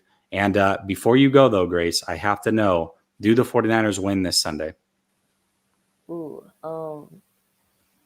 I hate to say this, and I really hope I'm wrong, but I feel like, my thought process going into my prediction for this week is all throughout the first 6 weeks, we always gave them, or 7 weeks, we always gave them the benefit of the doubt. We were always like, this team has major flaws, but they also have the ability to get through it and win the game. Like, on paper, they should win the game. But I think the major flaws that they do have really prevent them to, like, come out on top in this game, in my opinion. And I think that major flaw is bad decision making and inability to assess value in terms of plays as well. So Because of that, I have to choose the Bears because last time I checked, the Bears didn't throw a challenge flag in the middle of a play that shouldn't be challenged and wasted time. Grace, thank you so much for coming on the show. Hopefully, I can hear from you more often. Hell of a call, and I'll talk to you on Twitter as well. Have a good night, okay? You too. Bye. All right, bye. She absolutely crushed that freaking call. All right, Spin, I'm coming to you. Here's the order, and this is how we're ending it. I've got 7 people waiting. This is how the show is going to finish. I've got Spin, Alec, Pinor, actually 6 people, Amin, Eric, and Shonil. So hopefully y'all can wait. If you can, that would be fantastic. If not, I totally understand, but that is the order that we are going in. Spin, what is up? Hey, Jesse, how the heck are you, man? Hey, I'm doing good. All things considered, we know that the 49ers are in an absolute tailspin. I know that it's been all doom and gloom. But listen, this is what the 49er franchise has brought upon themselves. But on a personal level, I'm blessed, brother. I am blessed. Awesome. So I really have a thing. You know, I've been all in on Kyle not wanting Trey. There's no way in the world that he wanted Trey. He wanted Mac Jones from the beginning. And Grant said this on his show earlier this week, and I think he's right in this, and that is the rest of the entire front office and our wonderful GM wanted Trey. So he got outvoted. So now he's out there to prove that Trey is not the one that they want. So he doesn't train him during preseason. He doesn't train him during the any of the training that he got. He never got it, maybe 5%. He has ancient quarterbacks in there instead of some of the younger ones. And you still have Jalen Hurd, you still have School, you still have Compton, you still have Brunskill, and all the rejects from this team are playing good on other teams. And that's pretty pathetic in that aspect.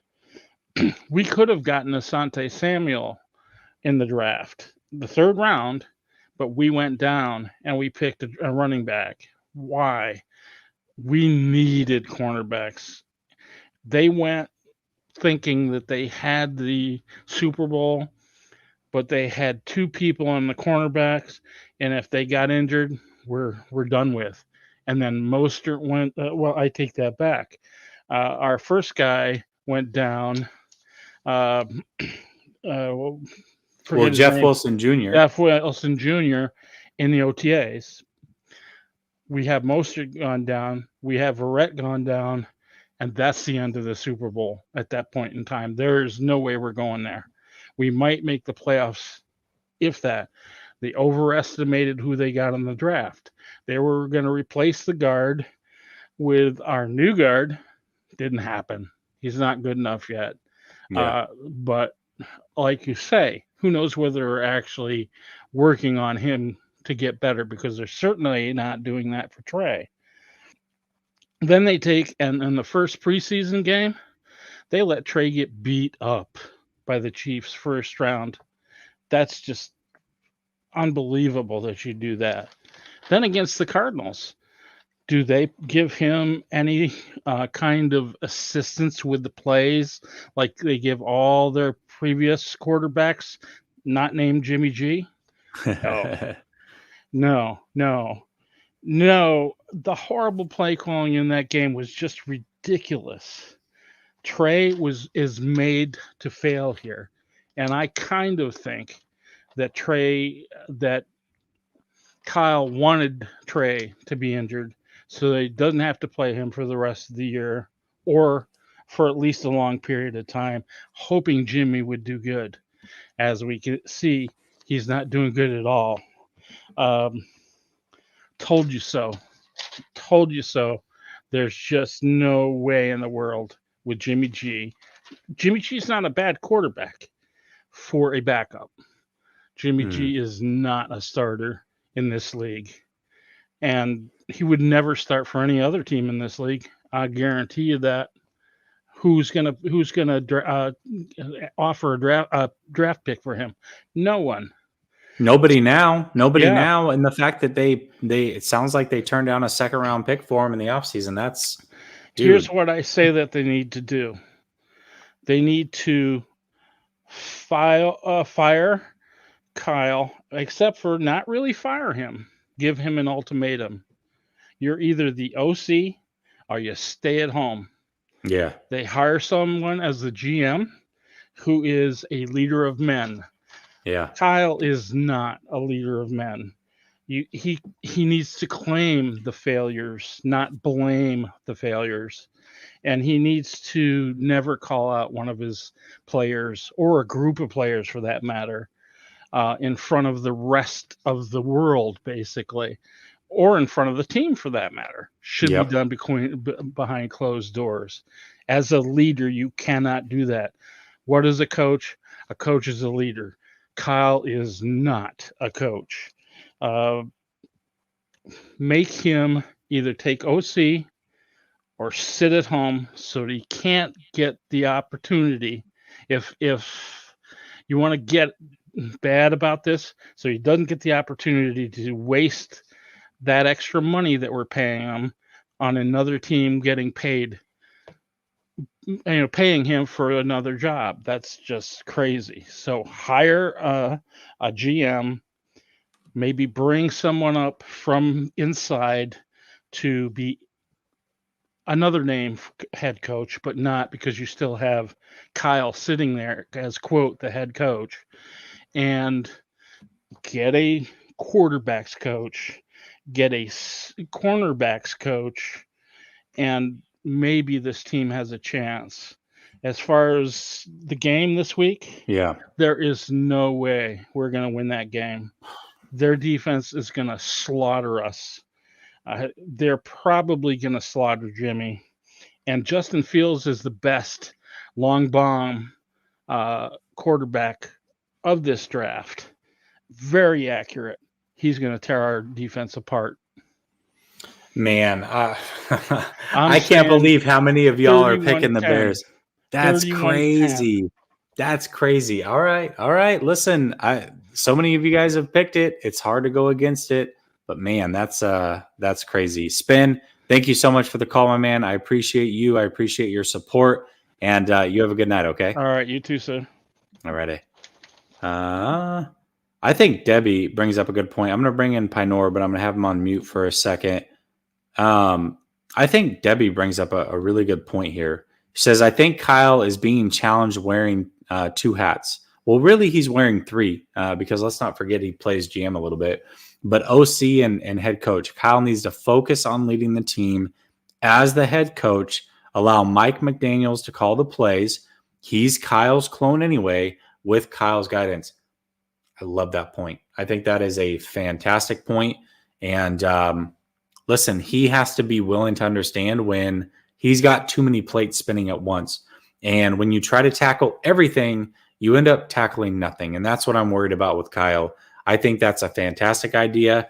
Either that or trusting him to be a quality control of sorts, lets him know when he needs to challenge plays, how to manage the clock, allow him to do all of those other things, substitutes, personnel changes, all of that to help him out. Something has to be removed from his plate. Problem is, only Kyle can choose when or if that happens. So, the ego and the leadership style tells me it probably won't. Anyways, that being said, Pinor, what is going on, my man? And I think Yo, what up, Jess? Yo, what up? Okay, so I've been trying to look at any available I guess you say coaching candidates in the future. Not for this upcoming season, but the year after. And it's hard to tell who's going to be here or not to even hire if Kyle was to get fired. And I don't believe Kyle will take a backseat on anything. So no. I'm not going to waste my time with anything like that. I'm not going to waste my time thinking that I don't know, like he has some ultimatum. You got to fire him. There's nothing else you can do. And yeah, I'm just hold on one moment.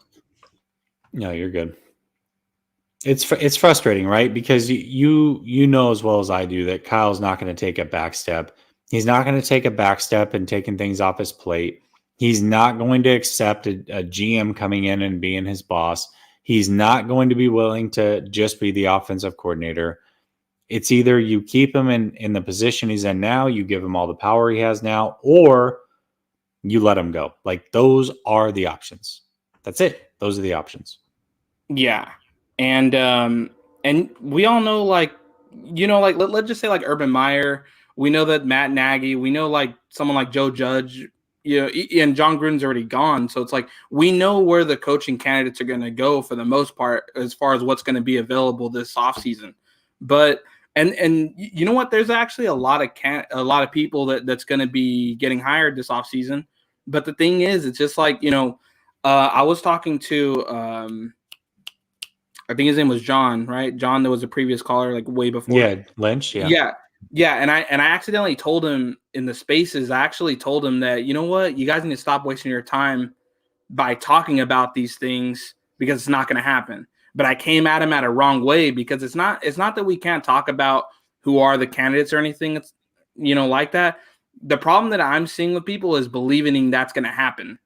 That's not going to happen just because you want somebody, you know. And I like Ken Dorsey, but like, do I believe Ken Dorsey is going to be, you know, coming our way? I don't necessarily think so. And I mean, right now, Dayball, I believe, is the coordinator, right? So Dayball is probably going to be the one to leave, and Dorsey is probably going to be promoted as the offensive coordinator over there. Sean McDermott's possible. But he also could bring Dorsey with him, right? Like, that happens a lot too, where you see a guy leave, and then, like, I'll give you an example. We just had the same situation with Saleh, right? He brought somebody with him, or multiple people with him. But I think the difference between Saleh and that predicament is that we never seen really Ken Dorsey take that step up to prove that he could do something like that. And while he was here, LaFleur was here. LaFleur wasn't allowed to be the offensive coordinator for some reason. So it's a little bit different when I look at those scenarios. But you are right, though. Like, we've seen examples that could correlate with those things. But, you know, Brian Leftwich. This guy's, there you go. Yeah. You know, Brian Leftwich is another one. You know, is it him, or is it going to be what's his name? What's his name that's over there? For who? Tampa? Todd Bowles.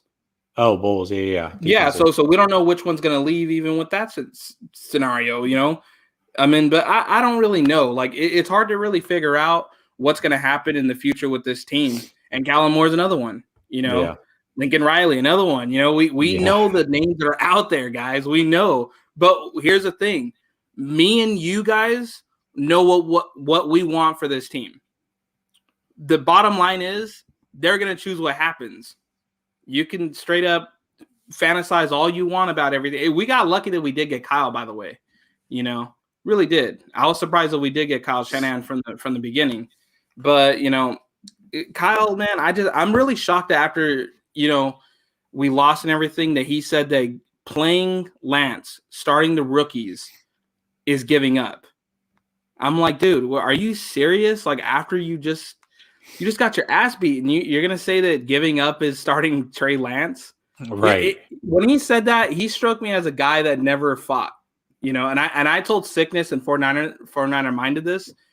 He strikes me as a guy that has never fought in his life. Jesse, have you ever gotten to a fight? Yeah, I've been in quite a few. Like, not a boxing match, nothing. No. You know, I mean, street fight. Yep. Where every fist is, you know, a knockout punch. Mm-hmm. To me, Kyle strikes me as a guy who has never fought in his life.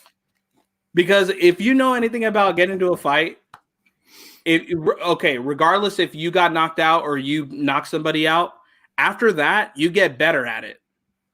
Straight up. You get better at fighting. You can't practice that. After you get knocked out or you knock somebody out when you are done with a fist fight, you know how to be a killer afterwards even better. And Kyle strikes me as a guy who doesn't know what to do after he got knocked down. you got to become a better person after the fact, bro. You can't stay primitive with sticking with Jimmy. But the bottom line is, I'm not shocked that he's starting Jimmy. I'm just disappointed in all the fans still making up excuses for him, and it's been this long. I already gave up like 3 weeks ago. I gave up on him because I thought that it would have been it. I was like, all right, this is it. Like, he's going to find his way. Nope, I'm not. I'm done lying to myself. He strikes me as a guy who, regardless of, and the guy that you bring in the beginning, Seth, very good guy. I really hope that he comes on repetitively. And it's just like, guys, he's 41 years old. He's not going to learn. This is who he is. What makes you think that he's going to learn just because you want him to, just because you have quote unquote faith in him? That isn't going to work. None of that, all that magic crap isn't going to work. He is who he is. And we are wasting our time with him this season. More than likely, we'll waste our time with him next season. And, it's just a shame that we're going to have to waste time because of this guy. And for the people out there that still have some faith in him, good luck. If I'm wrong about it, I'll say, I was wrong. But more than likely, I'm not. And I hate that I'm not. There's nothing to say that you are wrong. What's your official prediction this week, Pino? Do they win or do they lose? I want them to lose, but I think we will win, surprisingly. And I know that the Bears defense is doing okay and everything. It's the only way I think that we lose if, like, someone, let's just say like Kirkpatrick plays more or Mosley gets hurt or something happens like that. Yeah, I think it's possible that we can lose with the playmaking ability of, Justin Fields, even though he does look on and off. But still, I mean, I think we're going to win. Like eventually it's going to have to be a win without, I could be negative and say no, but honestly, I do think we're going to win, but I don't want to. All right. I'm with you. I think that they are going to win. And I understand why you don't want them to. But there's that slim, like, here's my thought. Like, there's that slim chance. And I know that it's not going to happen by Nor, but still my mind, my hope for the team says there's a slim chance that they can still make the playoffs. It's not going to happen, but that's kind of where my head's at. So hopefully they win. Okay, Jesse, you convinced me on a lot of things, like the Cardinals being successful and everything, and I still got that. Arizona, remember when you where's those notes? Hold on. I'll quote you. You said all 4 teams were going to make the playoffs. I did. You're right. Only I did say that. I did that, but I did say Arizona would be the second best team in the division. Right now, they're first. All right, you got that one. And Darren Baller's still out with Wilson, so we'll see how that goes. Yeah, there we go. No, listen, I know we're not making the playoffs. Anyways, later. Have a good night, man. Yeah. Later. All right. Amin, and then Eric, and then Shanil. Boom. Amin, the frickin' dream. We had one 14-year-old superstar call, a Cone Phone legend. She's really a myth and a legend because we haven't really been able to hear from her in Grace. And now we got another legend, 14 years old, I also believe. Amin, what is going on, bud? Oh, you're on mute. Are you there? Bueller, going once, going twice. All right, Amin, I'll try to get back to you. That was I rolled out the red carpet for you, and you just, that was it. All right, I'm going to go to Eric, and then I'll come back to you, Amin. Oh, hold on. Hello? All right. What's up, Eric? Hey, Jesse. I just wanted to defend myself because you, highlighted my comment there when I said, that's got to be fake. I mean, it was that's got to be fake. There's no way that could be real. I just couldn't believe it. You know what I mean? I was talking to you last week about trade value, and I'm like, Jimmy never had trade value in my mind. So I was like, that's got to be fake. Dude, I know. Listen, I thought it was too, and I was like, okay, what are the sources? And then I found out it was Wickersham. I'm like, oh God, this is this is actually a thing. He was offered the Patriots offered a 2nd-round pick for Jimmy Garoppolo this offseason. I cannot believe it. And then they didn't take it. That's even worse. It's crazy.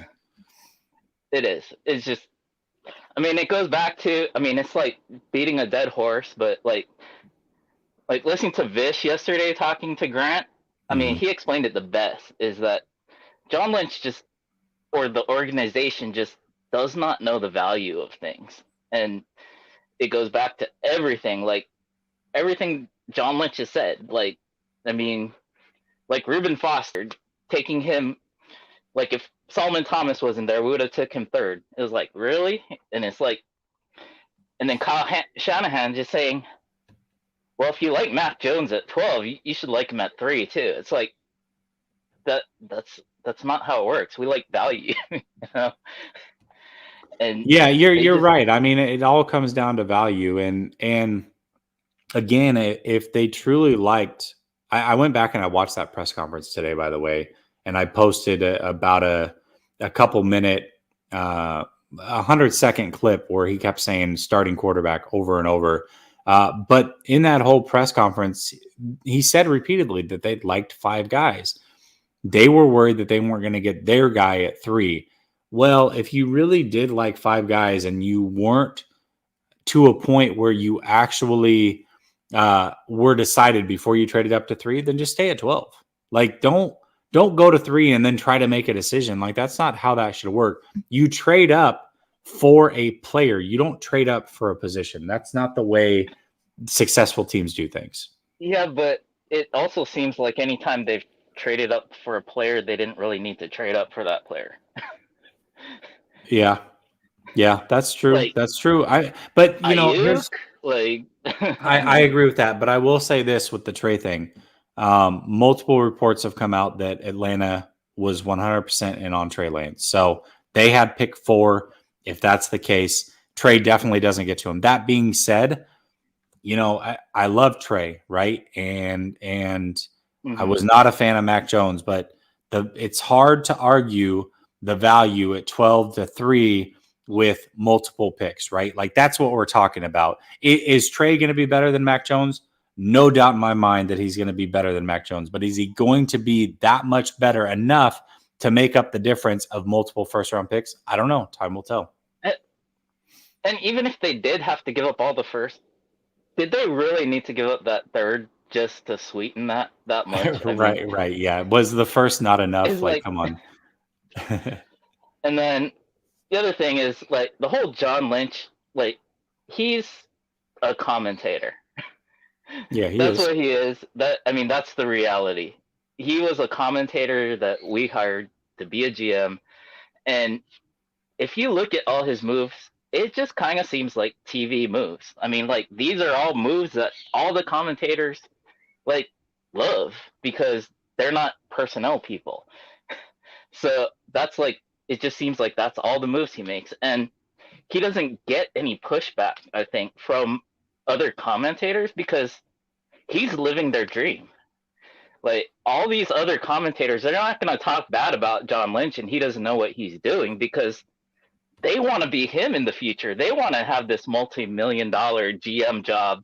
So they're not going to talk bad about him failing because he had no experience because, hey, if someone's willing to hire him, someone's willing to hire them. So right, they're just backing it up. And he doesn't face the scrutiny from other commentators because, well, one, he's a friend with all of them, and 2, they want him to succeed so that they can possibly follow in his footsteps. So yeah, you know what's crazy though is his old running mate over at Fox came out, and Colin Cowherd came out and called out Shanahan. It was great, like, absolutely undressed him on national TV, talking about how there's no leadership there and how maybe he was wrong about Kyle possibly being a good coach. It's like now the national media is starting to follow suit. That's when a coach gets put on a hot seat. But it took him so long to, I mean, even last week he was defending Kyle. I mean, he just turned on him this week because, I mean, after that game, you don't really have a choice. I mean, if you're trying to defend Kyle after that game, you're going to look foolish. I mean, it's just, there's no defense for what he did there. And none. Last point is, I agree with everyone who says that they just need to start the rookies already. And I disagree with everyone who says starting all these guys is giving up on the season, because to me, if you keep on running it back with the same guys over and over again who are not getting better, your team's not getting better. So if you're running it back with Jimmy, you're running it back with Norm, and you're running it back with Kirkpatrick, your team's not going to get better, and it's just going to be the same of everything going forward. It's the definition of insanity, right? Doing the same thing over and over and expecting a different result. That's exactly what they've done with this roster. So you go with the rookies, and you might not be better for, say, the Bears game, but all the games after, if they keep on improving, then the team improves. And to me, just running it back is just giving up. And that's just what I think about that. I agree with you. Okay, well, let me ask you this. Do they win this Sunday? I do think they win this Sunday. Okay. I just think the Bears, I mean, as bad as the 49ers have been, I think everyone's just very, very emotional about it. And I did have them losing the last 4 games. So okay, it's not like I'm being a homer. I honestly think they're going to win. I think if Jimmy got hurt and Sudfeld played, I think they'd still win. I just think that's how bad the Bears are. Yeah, the Bears are really bad, but I'm going to say this. We've got Eric's streak on the line versus Aruna's streak, because Eric has had a perfect pick'em with the 49ers season, and so has Aruna. It sounds like Aruna is edging out the Bears, and you've got the 49ers. So we're going to find out who comes out of this week with a perfect record on the 49ers season. Eric, thanks so much for calling in. Thank you so much for supporting. I appreciate you. All right. Later. Bye. All right. Listen, Amin, I'm not rolling out the red carpet the way I did last time. Get in here. What's on your mind? Did you even hear? Can I ask you this? Did you hear me roll out the red carpet for you? You roll out the red carpet, but my dad was calling me, so I was like, I can't. He's just gonna keep yelling to me like, "Where are you? What are you doing?" He's just gonna keep yelling. So I was like, you know what? Let me just go attend and see what he needs. Listen, I get it. You're living under their roof. You got to do what they say. What's on your mind, man? Jimmy Garoppolo should not start another game for the 49ers. It's as simple as that. I don't know what to say anymore. It's about time that, and if Trey Lance is not healthy this week, I understand. But if Trey Lance is healthy this week, Kyle, you should 1,000% start Lance this week.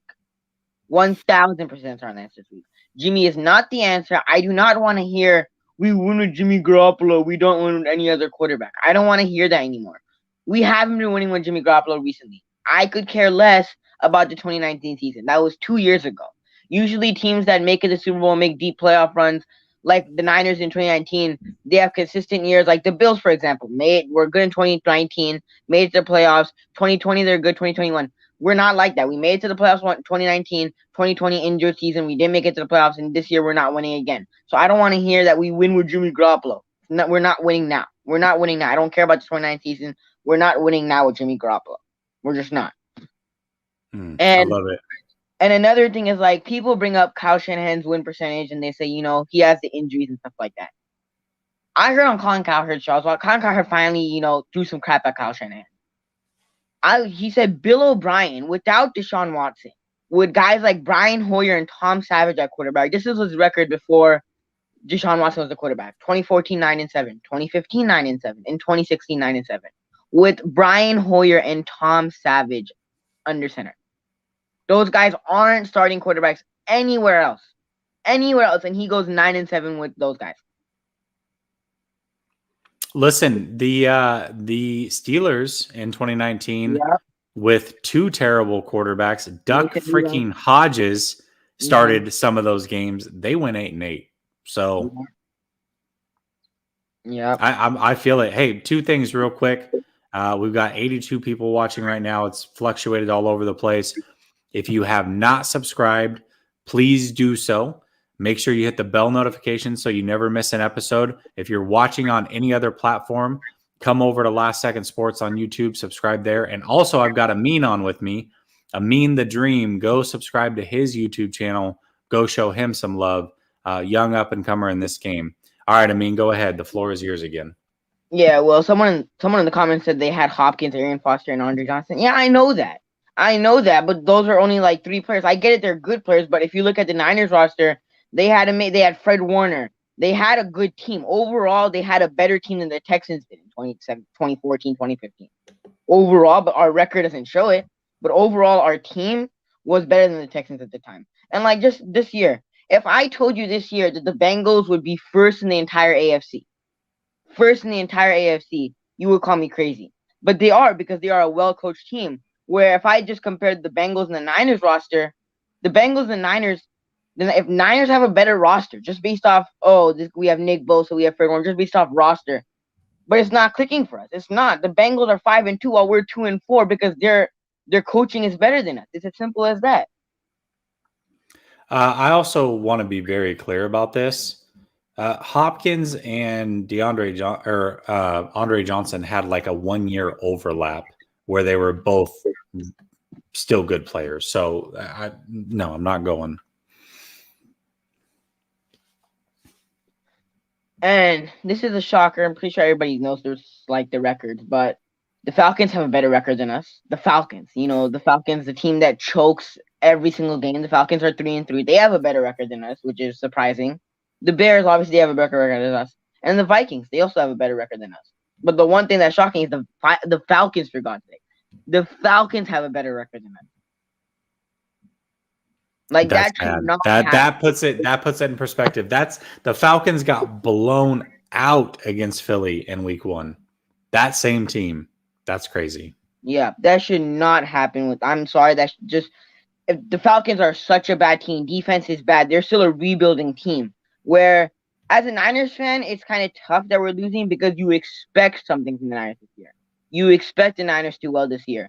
I remember you had a high prediction for this year. You thought they were going to lose like 4 or 5 games, something like that. I remember. Yeah, I had them at 12-5. I thought they had a chance to win the division this year over the Rams, but I did too. It's not looking like that. It's just not, because they're not a well-coached team this year. And John Lynch, I mean, I don't know how many missed picks he's missed on, but the thing about John Lynch is that I get people are giving crap to John Lynch, but we don't know who's making all the picks, because some picks is Kyle. Some picks is Peters. Some picks it is John. But like we don't know individually, this guy drafted this guy, that guy drafted that guy. We don't know. Yeah, that's the problem, right? Like we've heard tidbits. We know, or it sounds like at least Ambry Thomas was a Peters pick. It sounds like Trey Lance and Banks and Sermon actually were Shanahan picks. I mean, if that's the case, is Lynch the one that's making these late round picks that seem to always pan out? Because if that's the case, maybe he's the one to keep. if he's the one making those late round picks, but we'll never know. That's the problem. We'll literally never know, man. We never know. What is your prediction this Sunday? Do the 49ers win? I think the Niners win this one. I don't think it's going to be a blowout. I don't think that whatsoever, especially playing in Soldier Field. It's cold out there. We saw Jimmy Garoppolo obviously in bad conditions. Obviously, it's not going to rain, but it's really cold in Chicago. I think we're going to win this one. I don't think it's going to be a blowout, but I still think we're going to get this dub. Justin Fields in that offensive line, and the offense of the Bears has been struggling. So I think we're going to get this W.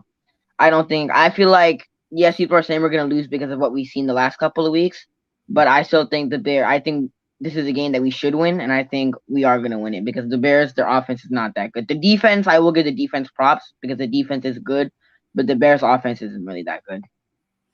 Yeah, I agree with that. I mean, if the 49ers don't win, here's my bold prediction.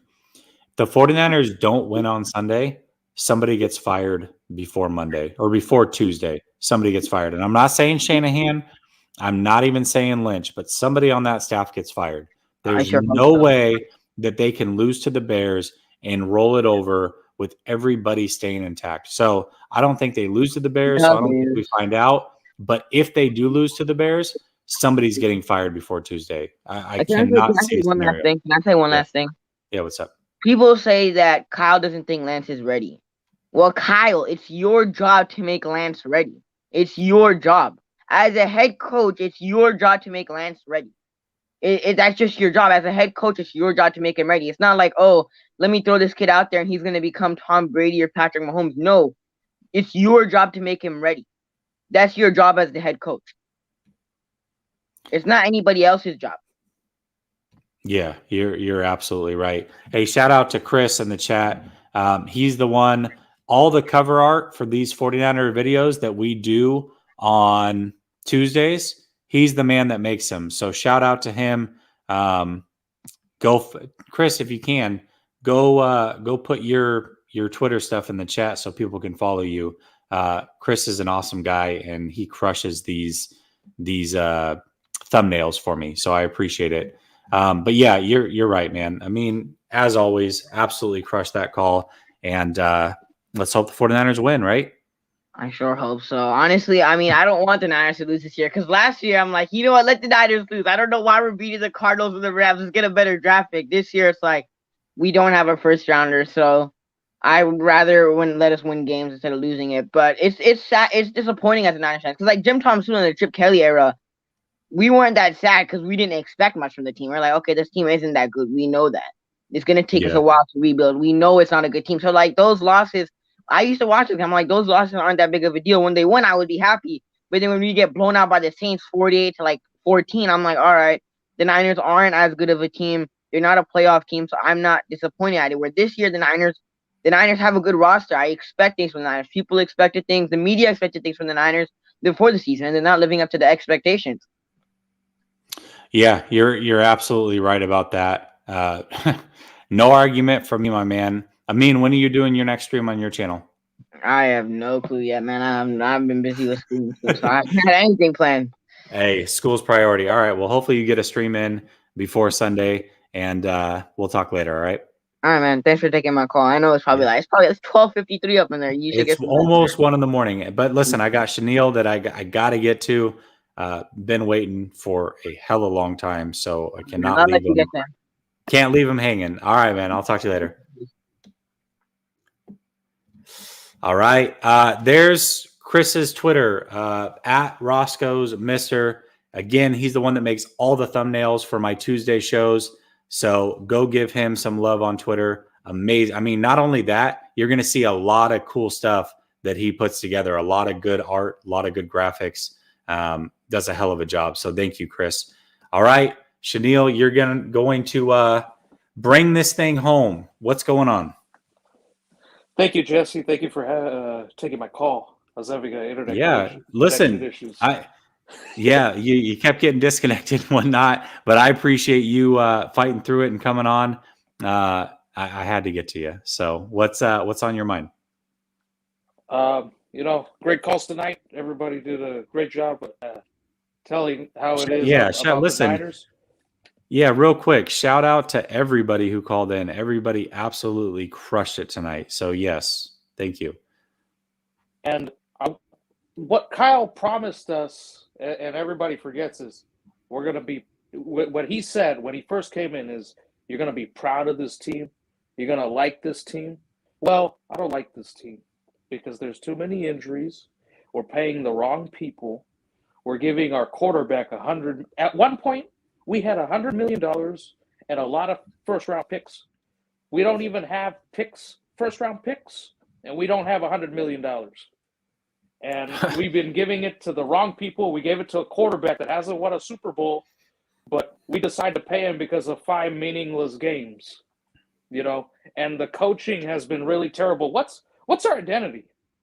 Wasn't our identity running the ball? So it was supposed to be, yeah. Going into the season, the identity was run the ball and play defense. Yes, absolutely. So why do you go in having Trey Lance throw a lot? Why aren't we doing the same plays that we do with Jimmy G? I'm just fed up with this whole regime. We need to get our first-round picks back. Some of the injuries that we have. I know Kittle was big to our team, but he keeps staying hurt. There might be locker room issues. Our GM and our head coach don't know what the fuck they're doing. I'm sorry for my language. You're good. Listen, I'm not monetized yet, so go ahead. So they don't know what they're doing. I mean, I know Lynch wanted Trey Lance, and that scouting team wanted Trey Lance. Kyle, on the other hand, he wanted Kirk. He wanted Mac Jones. Those were his guys. His first guy was Kirk Cousins. He really wanted him. And if they wanted him, why didn't we go after him instead of John Lynch saying, "Oh, Jimmy G is an alternative option. This is the better choice." If Kyle wants Kirk Cousins, let's go after it. Because at the end of the day, the blame is going to be on Kyle. But I think they're going together. They're forming together. So when the blame gets made, those two are at fault. Which is true, but honestly, I don't know. They can't make a decision, the right decision in terms of quarterbacks. Even we don't even address corners. We haven't addressed corners and safeties.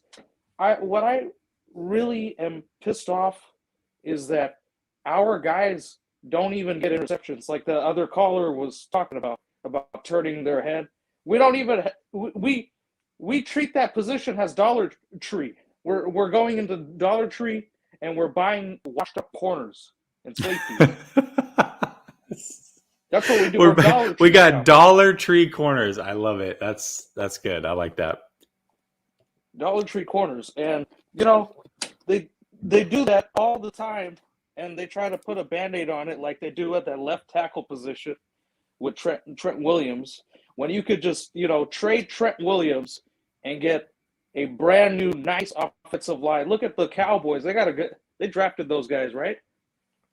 Well, yeah, not only that, they have 3 of them that are ranked like in the top 5. I don't put a lot of credence into PFF, but if you do, I believe they have 3 linemen ranked in the top 5 in the NFL from that line. Like that's why that team is so explosive on offense, because they have time to get things done. Right. And you could get 3 instead of 1. And this regime failed to do that. And even also, when we go to New England, we shouldn't be getting quarterbacks in the first place because Matt Castle didn't turn out to be good. And the Kansas City Chiefs booed him when he got hurt. And we're starting to see the same thing with Jimmy G. What Jimmy G was, and I tell everybody this, he was a jockstrap holder for Tom Brady. He held his jockstrap. The real quarterback that we should have been getting was, what's his name? Tom Brady. Tom Brady wanted to come here. He grew up a 49er fan. Why aren't we making a statement by getting him? Look at him now. He's in Tampa, and he's got a ring. And we're just looking there. We're just looking at the other teams and how they're progressing, and we look like dumb idiots, every time another team makes a great move to go after a player. And the same thing is going to happen. I mean, we need to go after Aaron Rodgers, I think. I think Aaron Rodgers could have a chance to take us to a bowl. If we're not smart, some team might pick him up.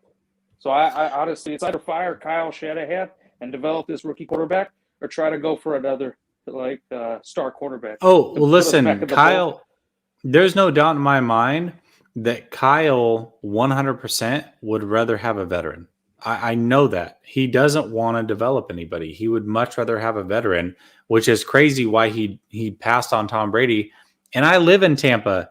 This whole Bay Area out here on the East Coast is absolutely buzzing because of Tom frickin' Brady. So I get to witness it firsthand, and I know what a winning franchise and organization at this present moment looks like and how much the town buzzes because of it. So yeah, it sucks, right? Like being a 49er fan and watching these guys celebrate and know that they're going to be good and know that they have a chance to win a Super Bowl and go back to back. Man, I wish we had that for the 49ers. Yeah, and I mean, we missed our chances, and we keep missing them. Like we had a chance to get Manning too. We could have got Manning that year, but it's our coaches that we get that want to be quarterbacks and they want to control the quarterback. And look at Bruce Arians. He listened to Tom Brady. He got himself a bowl. That could have happened with Kyle, but he's too stubborn and hard-headed. Yeah, absolutely. Steve-O, listen, I know that you're on the opposite end of probably most of what I say, but I have to thank you because you do always support the channel. I appreciate you for that. But listen, the best predictor of the future is the past. All right. We've seen this play out for 5 years under this regime. What tells you things are going to be different? Why should we be optimistic? You got to sell us on it, because you got a whole fan base right now that is not optimistic, and I think it's for good reason. It's just the way that it's been, and I don't see things changing. But listen, I reserve the right to change my mind. Maybe you can be the one to do it. Shanil, before you get out of here, what's going to happen Sunday? Do the 49ers win? Can I say one more thing? Yeah, go ahead. And we had a chance to get Matthew Stafford, by the way. That would have been a perfect quarterback for Kyle Shanahan. And he was too busy with his wife. The money that we gave for him to enjoy a good time in Cabo, by the way. So he's enjoying Cabo while, we could have got Matthew Stafford. But anyways, we're going to make Justin Fields look like Mahomes. I think we lose this game. I have no trust in Kyle and his play calling. His play calling is very sus. I think he's going to put Jimmy or Sudfeld in. I don't think we win this game. And their defense, Khalil Mack on the other edge, he's going to mess up Jimmy. We're doomed. All right. Listen, I would say 70% tonight. I didn't keep track, but I would say a good 70% tonight is actually picking the Bears. That's crazy. Shanil, thank you so much for calling in. I appreciate the support, and hopefully you can make it next Tuesday. All right. Thank you, Jesse. Those likes for Later. Later, man. All right. Okay. That's the show, guys. Thank you so much for your support. Thank you to everybody that called in and absolutely freaking killed it tonight. You guys always come through on a Tuesday. I knew you had a lot to get off your chest. If you missed the beginning, though, I highly recommend that you go back and watch it, because I had a doctor on who basically broke down the personality that is Kyle Shanahan and his leadership style. And it was a good 30-minute conversation, really insightful. I enjoyed the heck out of that. And then the callers came in and absolutely crushed it. Again, I've got Chris on the screen. Chris is the one that makes all of the thumbnails for the YouTube channel for these Tuesday night shows. You know that you like those, so go follow him on Twitter at Roscoe's Mister. And other than that, thank you all for tuning in. Please subscribe, hit the bell notification so you never miss an episode. And if you have not done so yet, if you've subscribed or you haven't subscribed, make sure that you go to the first video on the channel. You make a comment in there saying that you have subscribed, because next Wednesday is the giveaway for $100 in fan gear. And the way that you enter is subscribing and then going to that first video on the channel and saying you have done so. That is how you will enter. I will like your comment, letting you know that I've entered you into the contest. And good luck to everybody. Thank you all so much. Hopefully the 49ers get it done this week, and you can see me tomorrow night on Grant's show. Appreciate you all. Love you all. And God bless. Have a great night.